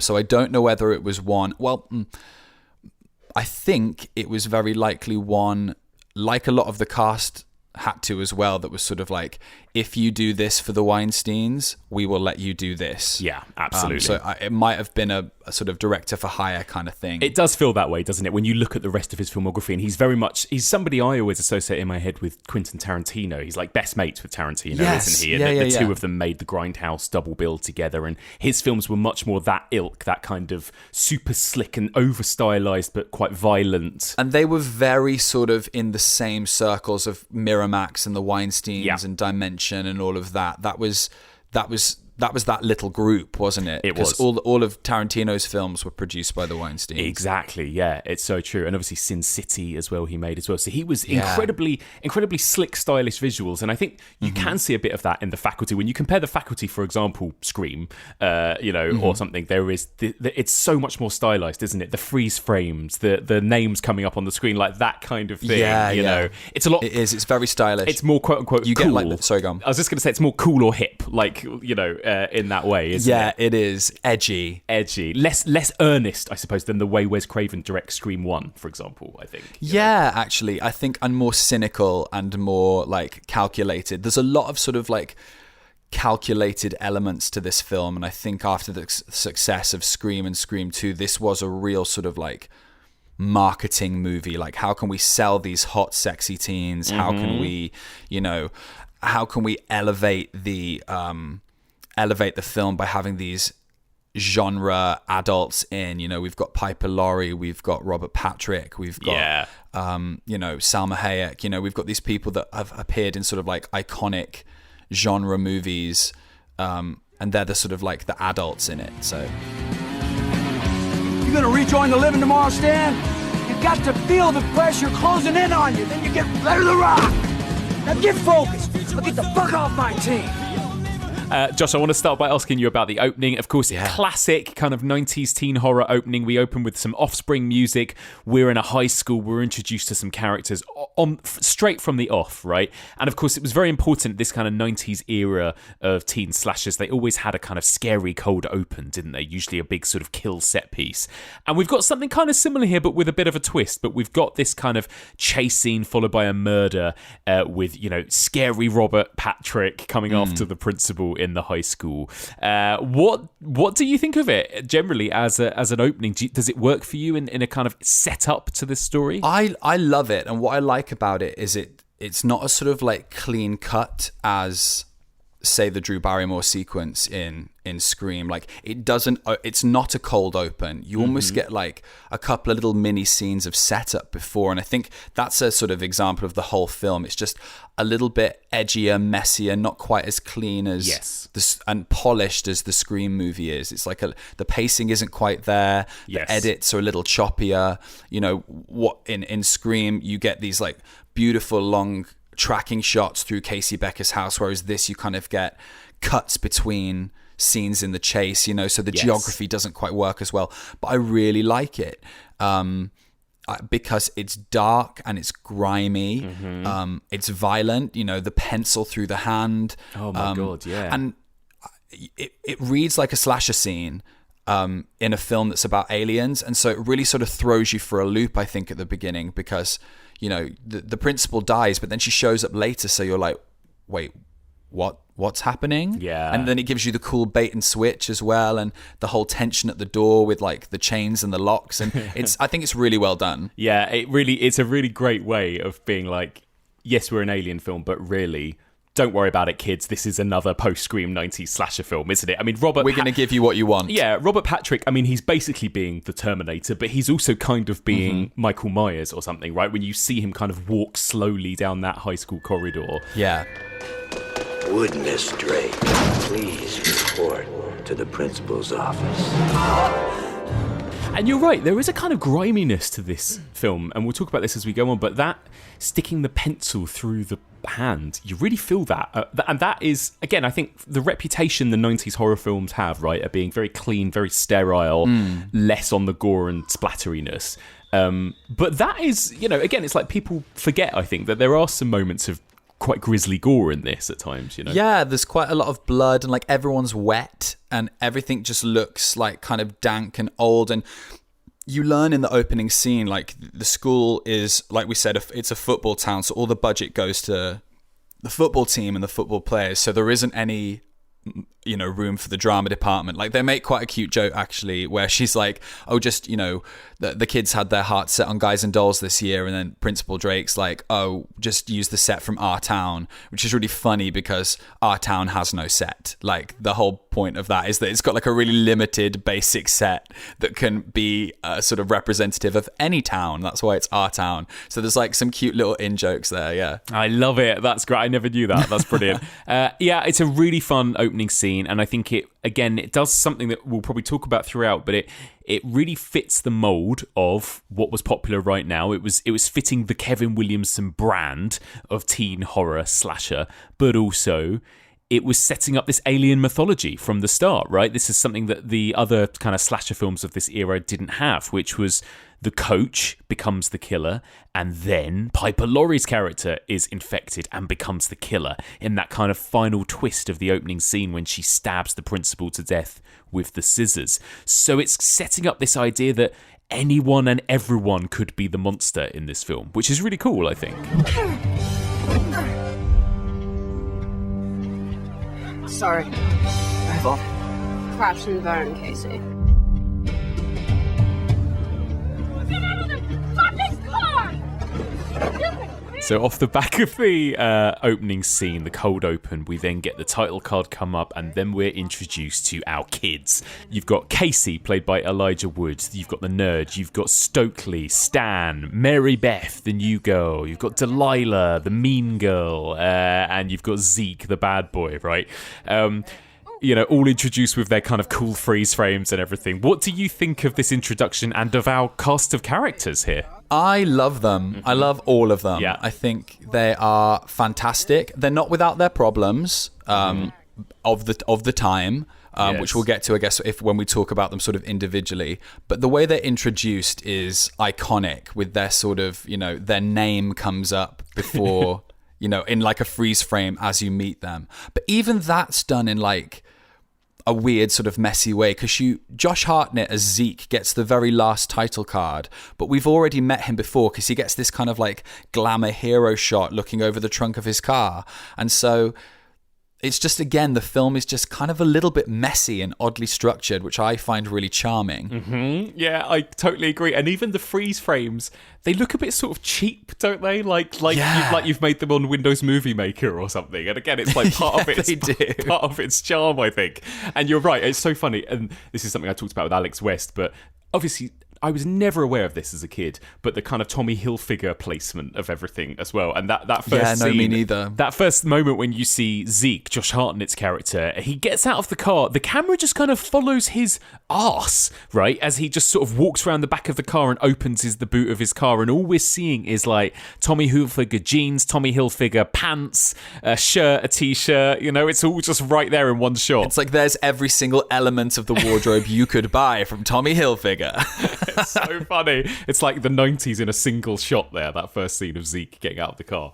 And which might completely sum up the whole reason of why it's there, because it doesn't make sense why we meet him later with the title card and not there. So And it's quite a fun cast. It's quite a fun cast to look at now, isn't it? I mean, obviously Josh Hartnett, who, you know, we very much all associate with this kind of era. He had just done H2O, right? Because H2O gives him the introducing Josh Hartnett, doesn't it? So he had done this. Yeah, I think they were filmed back to back or at the same time. But Elijah Wood, like, who now is like, you know, he's gone from being that kind of teen sort of child star to being, you know, star of the biggest movie in the world, to now being this kind of cult horror hero producer, right? And what an amazing career he's had. But it's great to see him in this. Yeah, and it's fascinating the fact that, like, he would have started, I think they started filming or, like, working on Lord of the Rings literally the year after this. So he might have been in, like, the casting process for Lord of the Rings and doing all of that. And they seem like worlds apart when they're only really a few years, but you can sort of see how cinema shifted so quickly between, like, this sort of post-Scream teen slasher wave to huge blockbuster, game-changing special effects, you know, never before filmed trilogy back-to-back. Like, it's pretty rad that those things are, like, so close together. It's true. It's weird, actually, isn't it? Because it feels so much of a different era by that point already. So what do you think of them? I mean, one of the things that I spoke to Alex about as well was she was saying for her she didn't connect with this film as much as some of the other 90s teen movies, and we talked about maybe it's the lack of a single final girl or heroine. There's no Sidney Prescott type figure in this that you can really kind of root for and get behind. It's very much an ensemble piece, isn't it? But did you find that there was a character that you could connect with? Yeah, to sort of answer your question about the sort of final girl element, I think it succeeds and stands out as a result of that, rather than sort of, you know, recycling the same formula.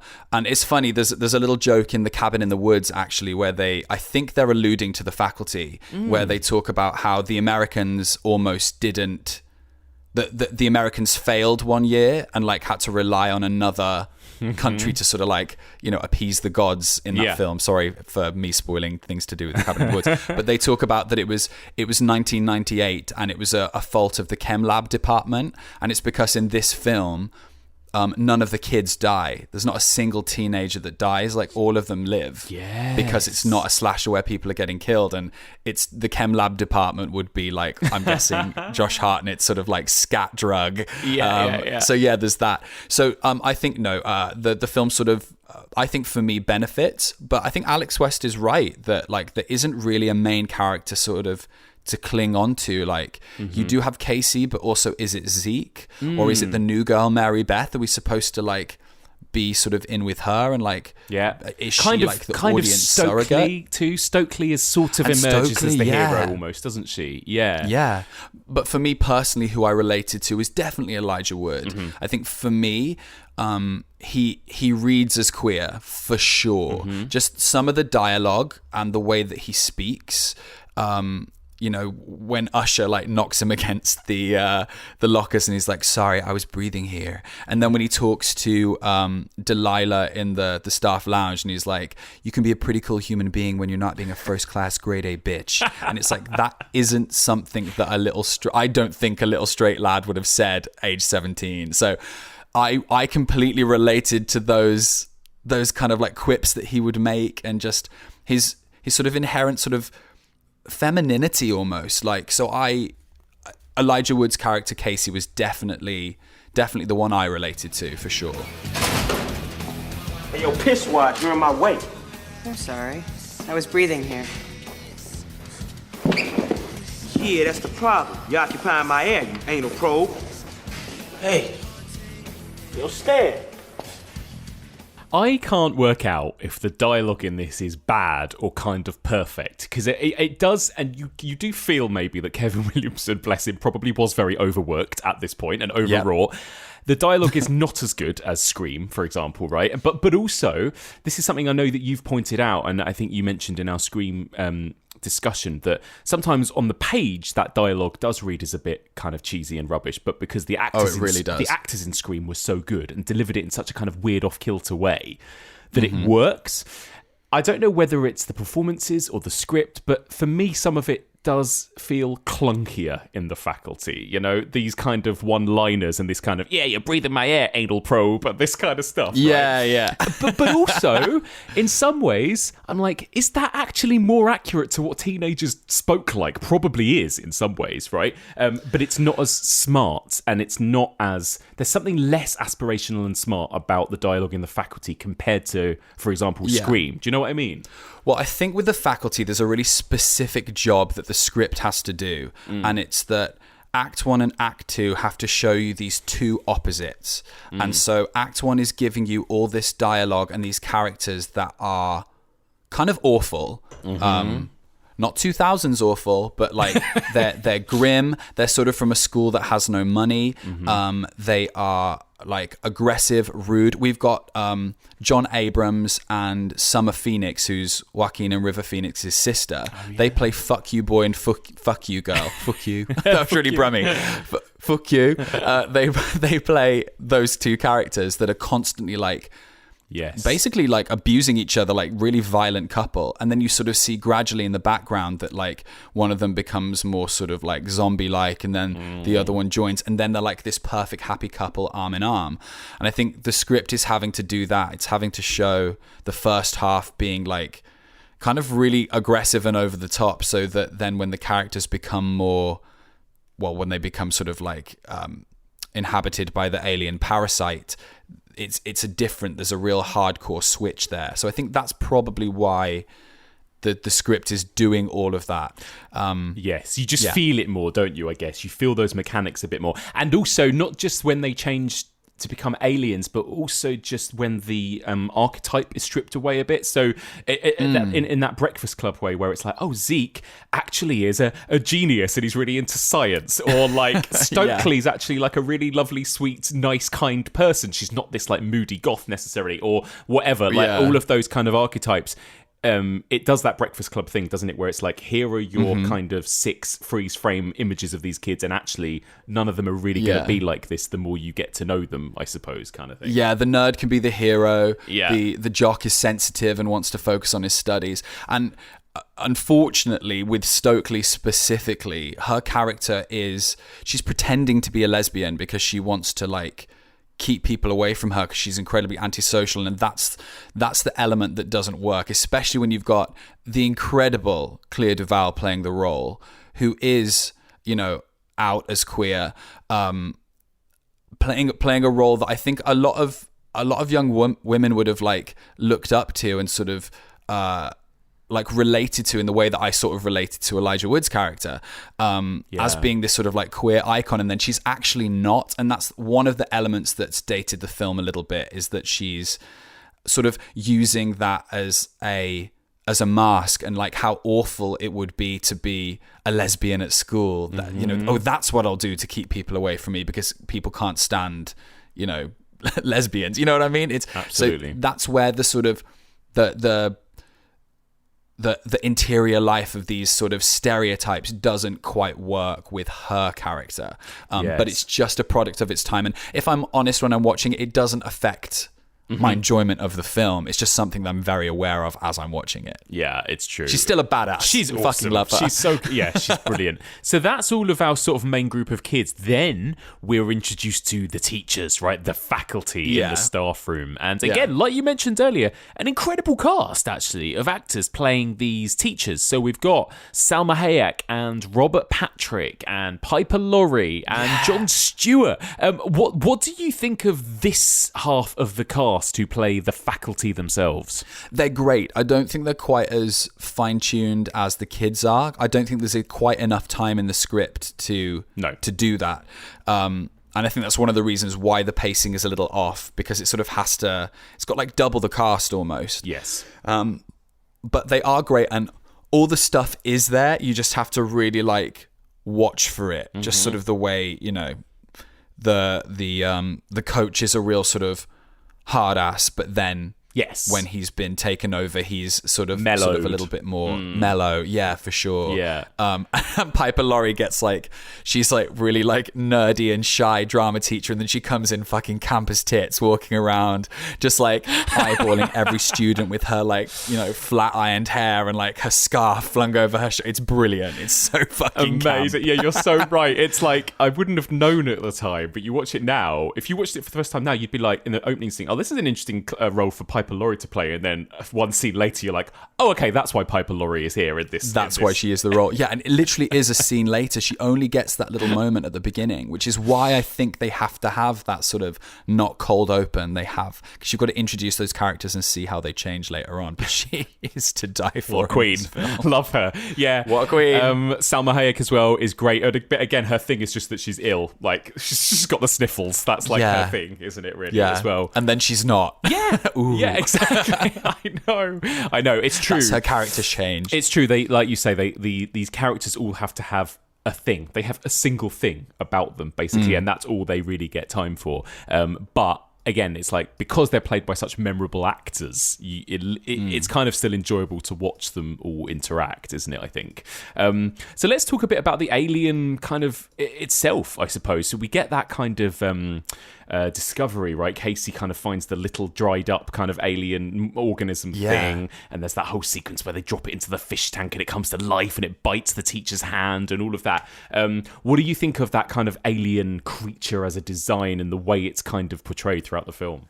I love it. I think it's like really good for the most part. I think the special effects and the practical effects are really good. There's one moment later on with Famke Janssen's head with tentacles coming out, which is a little bit janky now. But for the most part, I think it looks really good. And like those close-up shots when they're looking down through the microscope and they like cut into it and you see it's like little sort of like wiggly intestines come out. Like it's brilliant. From a story point of view, I mean, what the fuck? Like, it can replicate. Yeah. Oh, you know, like what? Yeah. Like, it's so silly, but it's great. I love it. In a very nerdy sort of way, I want to ask you about. So this is similar to when we talked about Scream, and I asked you the logistics of who killed who and when. God. Do you think it holds up with the faculty? And don't worry if you haven't thought about this at all, but I was thinking about this as I watched it. Even in the opening scene, it's like, hang on, at what point does Piper Laurie suddenly turn into that alien? Like, what? Because she's outside, you know, the school, and a second later she's turned.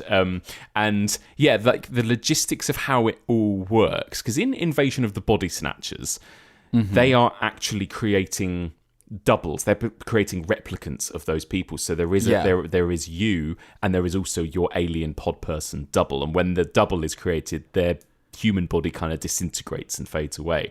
But this is a little bit more like it's going into your body and taking over your body, isn't it? It's using you as a host, isn't it? Drying you out and using your body. I think it's the notion that you've got this sort of like main queen, which is the Mary Beth character, and she can like send off all these like little like wriggly things, these little parasites to a sort of, you know, attach themselves to a host, and then but those parasites themselves can replicate. So there's no reason why, like, I think Robert Patrick's character in the opening could have, like, you know, got Piper Laurie at some point while, you know, Principal Drake was in the office. You know, there's ways that it can work, I think. Yeah, that's true. I suppose it could also have been that Mary Beth herself was there outside the school gate when that happens, because somebody approaches Robert Patrick at the beginning, right? And you assume it's probably Mary Beth, it would be her. Exactly. So yeah, it's interesting. I always have fun trying to think about the logistics of how all of that works, and at what point in the film people suddenly change and then change back and everything else. When do they turn and how does it happen? Yeah. But yeah, I like it. I like the design as well. I always found it quite creepy and gross the moment when it kind of it kind of sprouts teeth and bites Jon Stewart's hand as well, and he's got that little bleeding finger and his little horrible lab glove. Out of the glove. Yeah. I agree. Yeah, and that when he's in front of a class of quite obviously like 25 to 30-year-olds, which is hilarious. If you look at all the extras, you're like, wow. But he like when he reaches in, he's like, I'm just gonna go check its prostate. Yeah. And like none of them flinch. Yeah. And I didn't flinch as a kid. No. And I watched it now and I'm like, yeah. He's so inappropriate as a teacher. He's just terrible. It's so true. And all of these kids are so smart and they seem to know so much about everything as well. Like they all just have a conversation. It's pelagic. What? Yeah. Yes, exactly. And I think this is really interesting, especially having looked at all of the Alien films that we've done this series. You know, so many of the classic Alien films, particularly the ones of the 50s, are the main characters are scientists or government officials, and a lot of these kind of conversations happen in, you know, government facilities or science labs or whatever. You know, I actually complained that a lot of the kind of the Quatermass movies, for me, it's a little bit too much of that, of kind of old middle-aged men in stuffy suits, you know, talking in rooms. And this is doing that Kevin Williamson thing of he's transferring kind of very adult dialogue but putting them in the mouths of kids. So instead of these kind of stuffy middle-aged people in suits talking about alien organisms or alien behavior or whatever, we've got these very intelligent sounding teenagers in a science lab having similar kinds of conversations, right? So you think it's amphibian? Well, water resuscitated it. Yeah, but couldn't this kill it? Yeah, you don't want to drown it. One way to find out. Oh, man.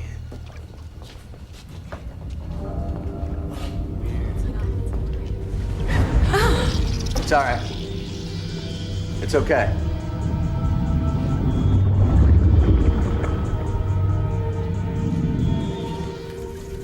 Mr. Furlong, what are you doing? Just gonna check his prostate. Actually, the surface texture changed, so I want to feel it.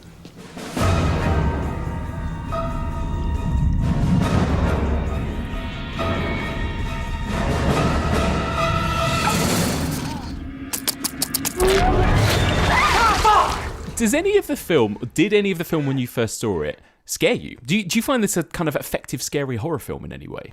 You know what? I don't think so. I don't remember ever being scared by it, which is interesting because I was so scared before all of these films. Then I think the moment I saw them, yes, like none of them are really scary, and I think that's probably why a lot of horror fans were pissed off with them. Is that actually they're not really that scary. But me as a kid, kind of I just thought this is what horror is, and I just enjoyed it. I just found it really entertaining and cool and exciting and action-packed. Yeah. You know, all those other things instead of scary, I think. Yeah, I totally agree with you. I think there's one moment that I remember kind of making me jump a little bit and creeping me out, which is where Stan gets approached in the shower by the old, the older teacher whose body is kind of rotting away because it couldn't handle the alien, basically. And like, I remember that moment in the way it was filmed, in the way the camera swooshes around and she's just there coming at him. It's a bit of a problematic trope now that we've talked about quite a lot, about like this kind of monstrous, like older female body being monstrous, basically, and it really does kind of tap into that in this moment. But it is quite an effective, creepy scene, I think. You know, that's so funny you bringing that up, because me had a completely different perspective to that shower scene with the boy. Like as like a young sort of like teen, like that was kind of hot. Like in spite of like, you know, the gory woman sort of coming in, I'm like, that dude's naked. Like, fuck, that's hot. Just little things about that sequence, actually. It's like, oh my God, he's completely naked and he's walking into those big sort of like open plan showers. I would never do that. Oh my God, I'd be too nervous. Like thinking the anxiety of what you're like sort of like going through puberty, and like you've got this like jock sort of just like just strolling in, dick out, no big deal. And then you also get Casey come in as sort of like, in my mind, that my little like gay substitute coming in, and Stan not treating him like a nerd, but like, Casey, get help, and like needing him, and like, so actually there's like quite a queer reading to that scene that I took, which just sort of shows you how little we were given, the morsels we were given, that like the scenes that I find like sort of like sexually formative aren't, because it's a fucking awful horror scene. But like for me, what I got from it was something completely different. So that's amazing. I literally never occurred to me, but that's really interesting. Yeah, it was like a horny scene, that. I suppose because it's all you get. Yeah, you're so right. And I suppose it's kind of similar, isn't it, to the scene in I Know What We Did Last Summer, where you've got Ryan Philippe in the shower. Philippe, I always forget. Philippe. Ryan Philippe in the shower. Again, these like ridiculous that these teen teenage boys are like Adonis type like characters. Right? Which actually, when you look back, they're not.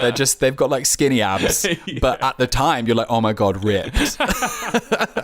Anyway, how do we know Spielberg, Lucas, Sonnenfeld, Emmerich haven't been visited by aliens? You know, maybe they're aliens themselves. Maybe they're simply preparing us for what's to come. You know what, Casey? It's fiction, okay? It's science fiction. Exactly. Everybody gets hung up on the science part, which has nothing to do with it. They're getting at us through the fiction. So, aliens have just been setting us up over the years, creating this happy little make-believe existence with their E.T. and their Men in Black movies just so that nobody would believe it if it really happened. I think so. Yeah.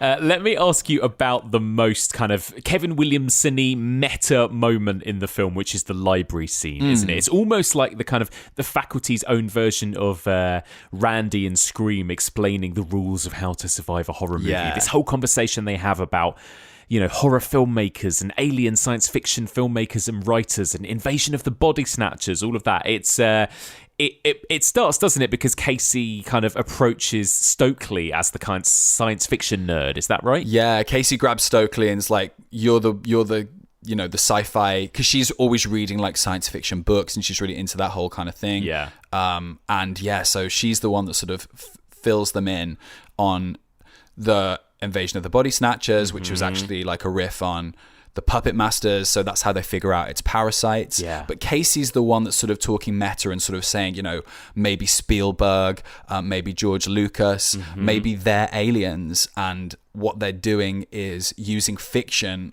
as a way of like lulling us into a false sense of security. Like, oh, we've seen all these alien movies, so we wouldn't possibly believe it when an actual invasion happens because it's too much like a movie. And I think, again, that's Kevin Williamson being really smart and sort of in one sentence sort of writing off any sort of illogical movie tropes that happen because, oh no, it's intentionally that way. Like he does in Scream with Billy and Stu sort of imitating horror movies, which sort of fills in the plot holes where it'd be like, why are they doing that? That doesn't actually make sense to their plan. It's the same in this. And I think it's smart. It's very glib and very like clever, but like it absolutely works for me because it just allows you to then get swept away in sort of the entertaining elements of the film. Yes, it's so true. And then of course we're introduced in the second half to this whodunit idea, right? Because they come to the conclusion that there is a queen in a very kind of James Cameron's Aliens kind of way. It's like, oh, there must be a queen,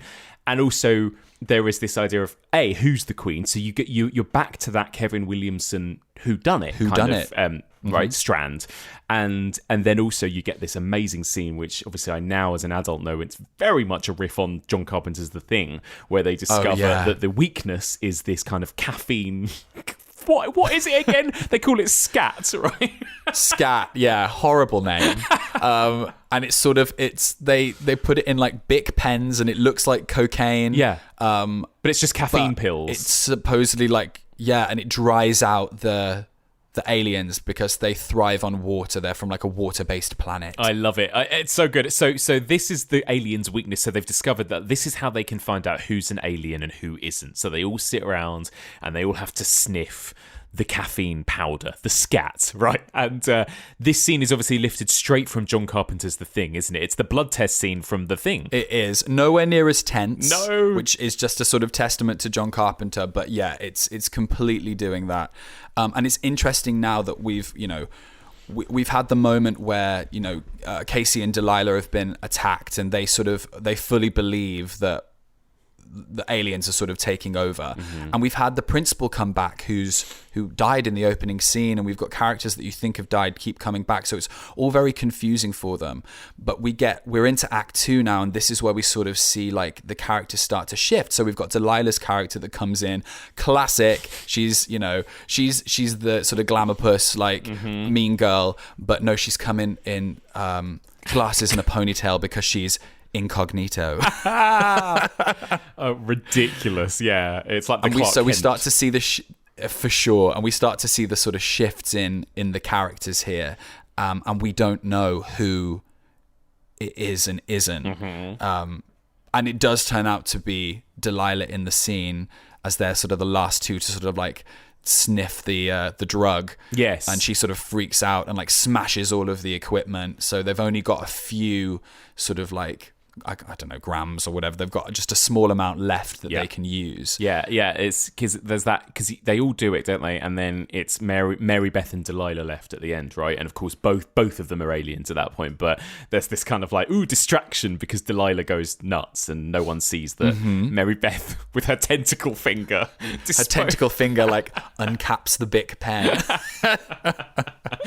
Do you remember ever like guessing when you first watched it? Do you remember like, were you surprised when it turned out to be Mary Beth? No, if I'm honest, I think all of these films were spoiled for me by my friends before because they all watched them before me, and then I kind of watched them back to back to back because of the hype and the excitement around them all. So I think like I'd had these films like explained to me in great detail, scene for scene, on the playground when I was about 10 years old.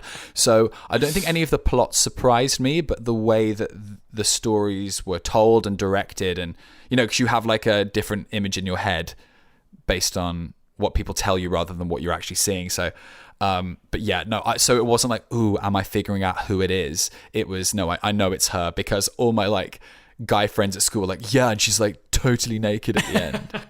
Yeah, I think I didn't know, but I think I guessed, and I was never very good at guessing endings. But I was like, well, she's the new girl. She's so over the top nice, and she's the only one that doesn't really seem to have anything else about her. And it's like, it's probably her. Yeah, it's got to be her. The whodunit aspect and twist isn't quite as good as Scream, for example, is it? No, and I feel like they don't really lean into it in the story anyway. No. They're just sort of it's less interested in that, to be fair. Yeah, absolutely. We go to the third act then, when we've got the big football match and everything. The amazing moment, is it in the third act when they shoot the principal in the head? Yeah. Which again is pretty dark and heavy. Horrendous. But no, they shoot Principal Jake like square in the head while she's like on her knees pleading, yes, don't kill me, please. And ultimately she is an alien. And then what happens to her is even worse, because literally I think every other character survives in this film apart from her, because they pour like Mary Beth, like secretly like using up all of like the drug that they have, pours the entire vial on her, and she like melts into the floor, and you're like, oh, she's coming back. Fully dead. I know, it's so funny. I was thinking that everyone else, apart from maybe the old lady in the shower, I imagine she's probably gone as well. Oh yeah, sure. But everyone else comes back at the end. But yeah, pretty brutal. Poor Mrs. Brummel. Poor Principal Drake. I mean, I know. Mean. BB Newirth. BB Newirth. She's amazing. We love her as well. She's camp as well. Her and Piper Laurie together just in the football field. Hero. Surrounded by all these like screaming, extras, and they like just turn and like look seductively at the teens. It's I great. know. I used to find there was something I used to quite kind of fancy her as the when she. Oh, when she's hot.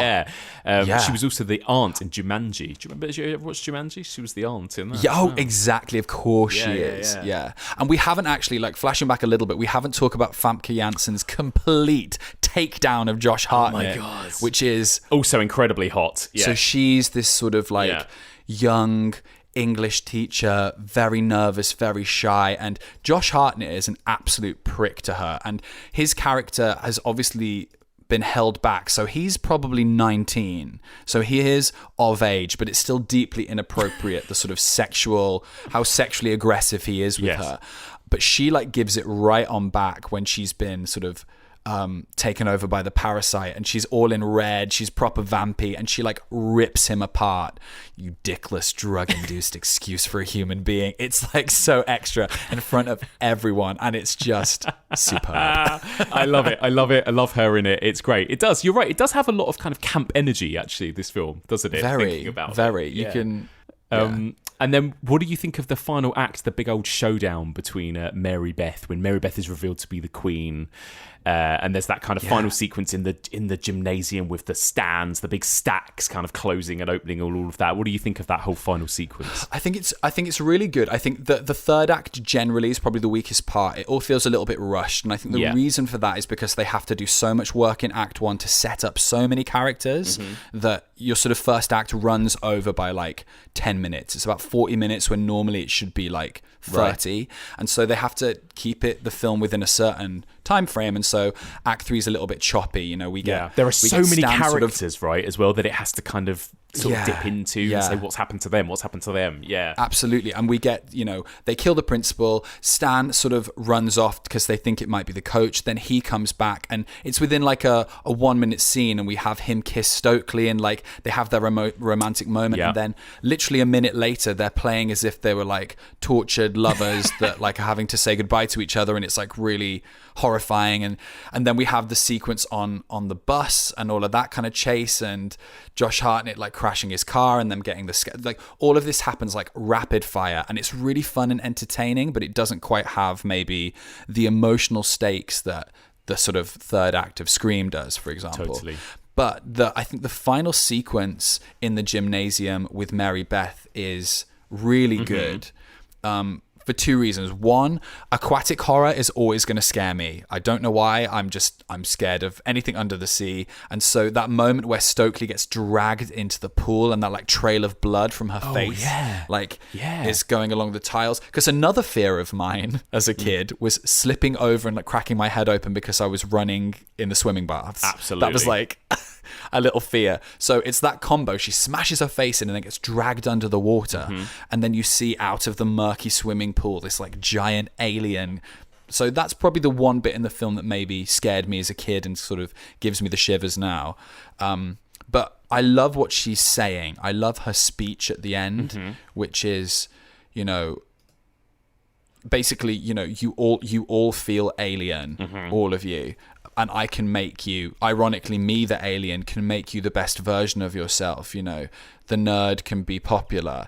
The weird girl can get the jock. Like, so she's playing into those sort of stereotypical student John Hughes kind of characteristics and giving it that sort of sci-fi spin, which is really interesting. It is, and this is something I spoke about with Stacey Ponder when we did Invasion of the Body Snatchers too. It's like, actually, would the world be a better place if they took over? Like, basically, everyone becomes much more mellow, much more friendly, much nicer. This is something, lots of sci-fi explores this idea, doesn't it? And even in things like Angel, there is this idea of like, well, if we created world peace by everyone losing their autonomy, is that worth it? Or, like that idea of a kind of utopia, but you cease to be you, or you cease to have free will kind of thing. And coming back to the queer element for a moment as well, if Stokely was in fact a lesbian, a queer character, you get the moment where Mary Beth actually speaks to her and she's the one that's interested in her sexuality and likes her regardless. And it made me question for a beat, like, ooh, maybe the aliens are good. Maybe like they're the othered. They're sort of like the queer representative. And it does become murky because that's not the case. Later on, she's like, when Josh Hartnett doesn't know which one's the alien, if it's Mary Beth, even though she's completely naked, like obviously. But he doesn't know, is it Mary Beth? Is it Stokely? And then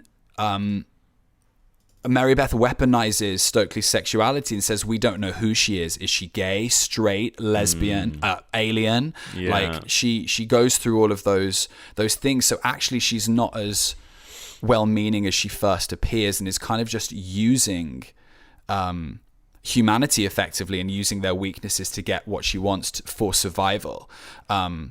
Which I found really interesting because it does give you that moment like, oh, are the aliens good? Would we be better off? And actually that one line, is she gay, straight, alien, she's comparing the two and conflating the two, which shows that like for me that she doesn't actually care about Stokely at all. That's a really great shout, actually.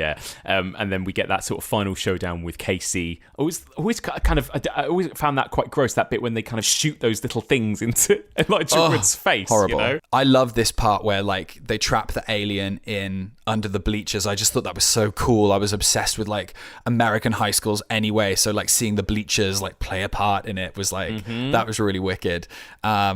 It's good. It's a real fun ending. And then we get to our coda, but I have something. So I've got a couple of scenes from the script up in front of me. Okay. And there's a little scene at the end that was cut, and I think that might sort of potentially explain why we get this incredibly sort of saccharine John Hughes ending at the end. So I mean, we can talk about the ending now if you want to, like this little coda, and then sort of backpedal and sort of see what was cut if you want to. Because I think this is the thing that this is where the film does fall down. It's a kind of weakness. I think even at the time when I was a kid and watched it, I felt kind of the ending felt a bit weak. But it is just suddenly like the aliens are gone, everyone's back to life, fine, but they've all kind of they've all become these kind of really sort of gross kind of sanitized versions of themselves. Yeah. Stokely's dating Stan, and she's dressed in like cute like lilac pastel little dress, and Casey, who's been a complete perv and has photos of Delilah on his wall, is now dating her, and she's like totally into him, which is completely out of character for her. Zeke is now a star football player, and he's seems to be dating Miss Burke, the teacher, and that's really weird, right? And so it's all played like all this like weird stuff is played to be like this perfect happy ending, which is completely undermining everything that we've just seen from these characters and who they are. But there's a very interesting scene that was cut. So in the scene in the locker room after Casey has killed the alien with the scat in the eye. That sounds gross. But the alien's sort of like dehydrated and dissolved. We get this moment where the survivors, Stokely, Zeke, and Casey sort of meet up, and you get that final little jump scare, and like we sort of fade out to 1 month later. But there's a scene in the script where Stokely says, Casey says, "Are you okay?" And Stokely says, "I think so. I can't feel them. When they're in you, you can't feel them. You don't know that they're there." And then later on, they ask, is it over? And Stokely says, "But how do you know for sure? In the books, we don't win. In the book, we didn't win." And Zeke's like, "It's time to read another book." And they make like cute jokes, but Stokely's like, "I had it in me and I didn't know. How would we know?" And then Zeke says, "Well, if you don't know, what does it matter?" And then it would cut to 1 month ahead. And the idea is like, well, maybe the aliens won. Yep. And that's why they are these sanitized, perfect versions of themselves, quote unquote perfect. Yeah. Because perhaps the aliens actually did win, but we never get that sort of, like in The Thing, you have that ambiguous ending. They don't give you that scene, and so it means the 1 month later just literally feels like a Tommy Hilfiger ad, and not something more sinister that you can read into as like legit horror. Like the aliens got away with it somehow. It's such a shame, isn't it? I wonder why they didn't include that. Like surely that would have been a much better way to end that, even if it had just been a little ambiguity about it. Yeah, for sure. Yeah, very strange. It could have just been one line that kind of goes, well, I don't know, and then exactly move on. But they don't like. And I think that would have solved a lot of problems for audiences that go, it trips at the last hurdle. It really sort of fucks up that ending, doesn't it? Fumbles the pass. Which it really does. But, never mind. We can still forgive it because it's a very fun film. It's what a ride. Yeah, it is. Even rewatching it this week, I was like, it's just so much fun. It's so easy to rewatch and get lost in, I think, And there's so much to say. Like we've, for time, we've had to I can tell, I've been almost dragging us back into real specific details, but there's so many characters in this film and so many elements in the background that are sort of integral to the plot, like seeing all the water trucks just passing by all the time, and that slow build up. It's not all there in the script, but it's there on the screen, and you might miss it if you look away. Because so much goes on. The great kind of sequences as well of again, very Halloween-esque moment when a character would look out the window of a classroom and the coach would be stood there just in all the sprinklers on the football field and stuff. Some quite creepy images like that, which I really enjoyed. Oh, did you catch the cop one of the few black characters in this very white film, which is very of the time. It's Dwayne Martin, who's Joel from Scream 2. I did, and that was the first time I'd ever noticed that as well. But yes. Yeah, me too. I was like, love him. Amazing. Very true. Yeah, it's an incredibly white film, isn't it? You've got a very, very tiny role from Usher in this as well, who I remember put all over the posters and they put on the DVD cover and everything. It's so funny. And he has about 3 lines, maybe, in the whole film. Yeah. It's very, bizarre. very strange. But yeah, I mean, it's not the best of the 90s era, but it's a hell of a lot of fun, I think. And I know for a lot of people, again, maybe some people who are less interested in the slashers particularly, for a lot of people, I think it's a fave of this era. Oh, it's definitely mine. It's probably my favorite after Scream and Scream 2. Like, I think it's better than I Know What You Did Last Summer, better than Urban Legend, all of those. I think this one's up there, and it's because the cast is incredible. The script, love it or hate it, is so funny, so quotable. And in spite of the flaws of the time, it's just really, really entertaining. And I feel like it's doing something a little bit different with the shtick of, like, we're going to talk about horror movies, It's like, let's talk about sci-fi movies. Let's do a John Hughes movie and smash the two together. And I think it succeeds in what it's trying to do, for sure. Yeah, I agree. It's a really nice, it's a nice kind of breath of fresh air from all of those other movies that people kind of lump together very easily, don't they? I think. And I think it's a great way of kind of taking the 50s classics and then making it the most 90s thing you've ever seen as well. So it's great. What a joy. And of course, like you said, there's probably so much more we could cover in this film, but we're out of time, Josh. We're out of time. I know. I've been talking. We'll do a bonus extended edition one day instead. But Josh, thank you so much for joining me, and just remind us where people can find you and more of your stuff out there online. Yeah, absolutely. You can find me on Instagram and Twitter, just my name, @Joshua Tonks. You can find my sort of Halloween audio play that I'm a part of called Eerie Earfuls, which is on Bandcamp. If you have a subscription to Deku, you can get a free trial through Amazon Prime. You can watch my short film, The Latent Image, which I'm going to be filming a feature version of in January, which I'm very excited about. So yeah, there's lots of little places you can find me. You can listen to our, if you want more eerie things, there's the Eerie Indiana podcast as well with friend of the pod, Becky Dark. So you can find that as well. So yeah, lots of little places on the internet where you can find so me. much Josh everywhere. Yes. Love it. Josh, thank you very much. My pleasure. Thank you, Mike. And that's it for this week. Thank you so much for listening, and a big thank you to my 2 fantastic guests, Josh Tonks and the brilliant Alex West. So please do get in touch. What did you think of this week's episode, and what do you think of The Faculty? Where does it rank for you among the other teen 90s horrors of this era? Please do get in touch and let me know your thoughts. You can email me, evolutionofhorror@gmail.com, and don't forget you can also find us on Facebook, Twitter, Instagram and Letterboxd. If you want to support this podcast and get treated to regular bonus content, then sign up to our Patreon, patreon.com/evolutionofhorror.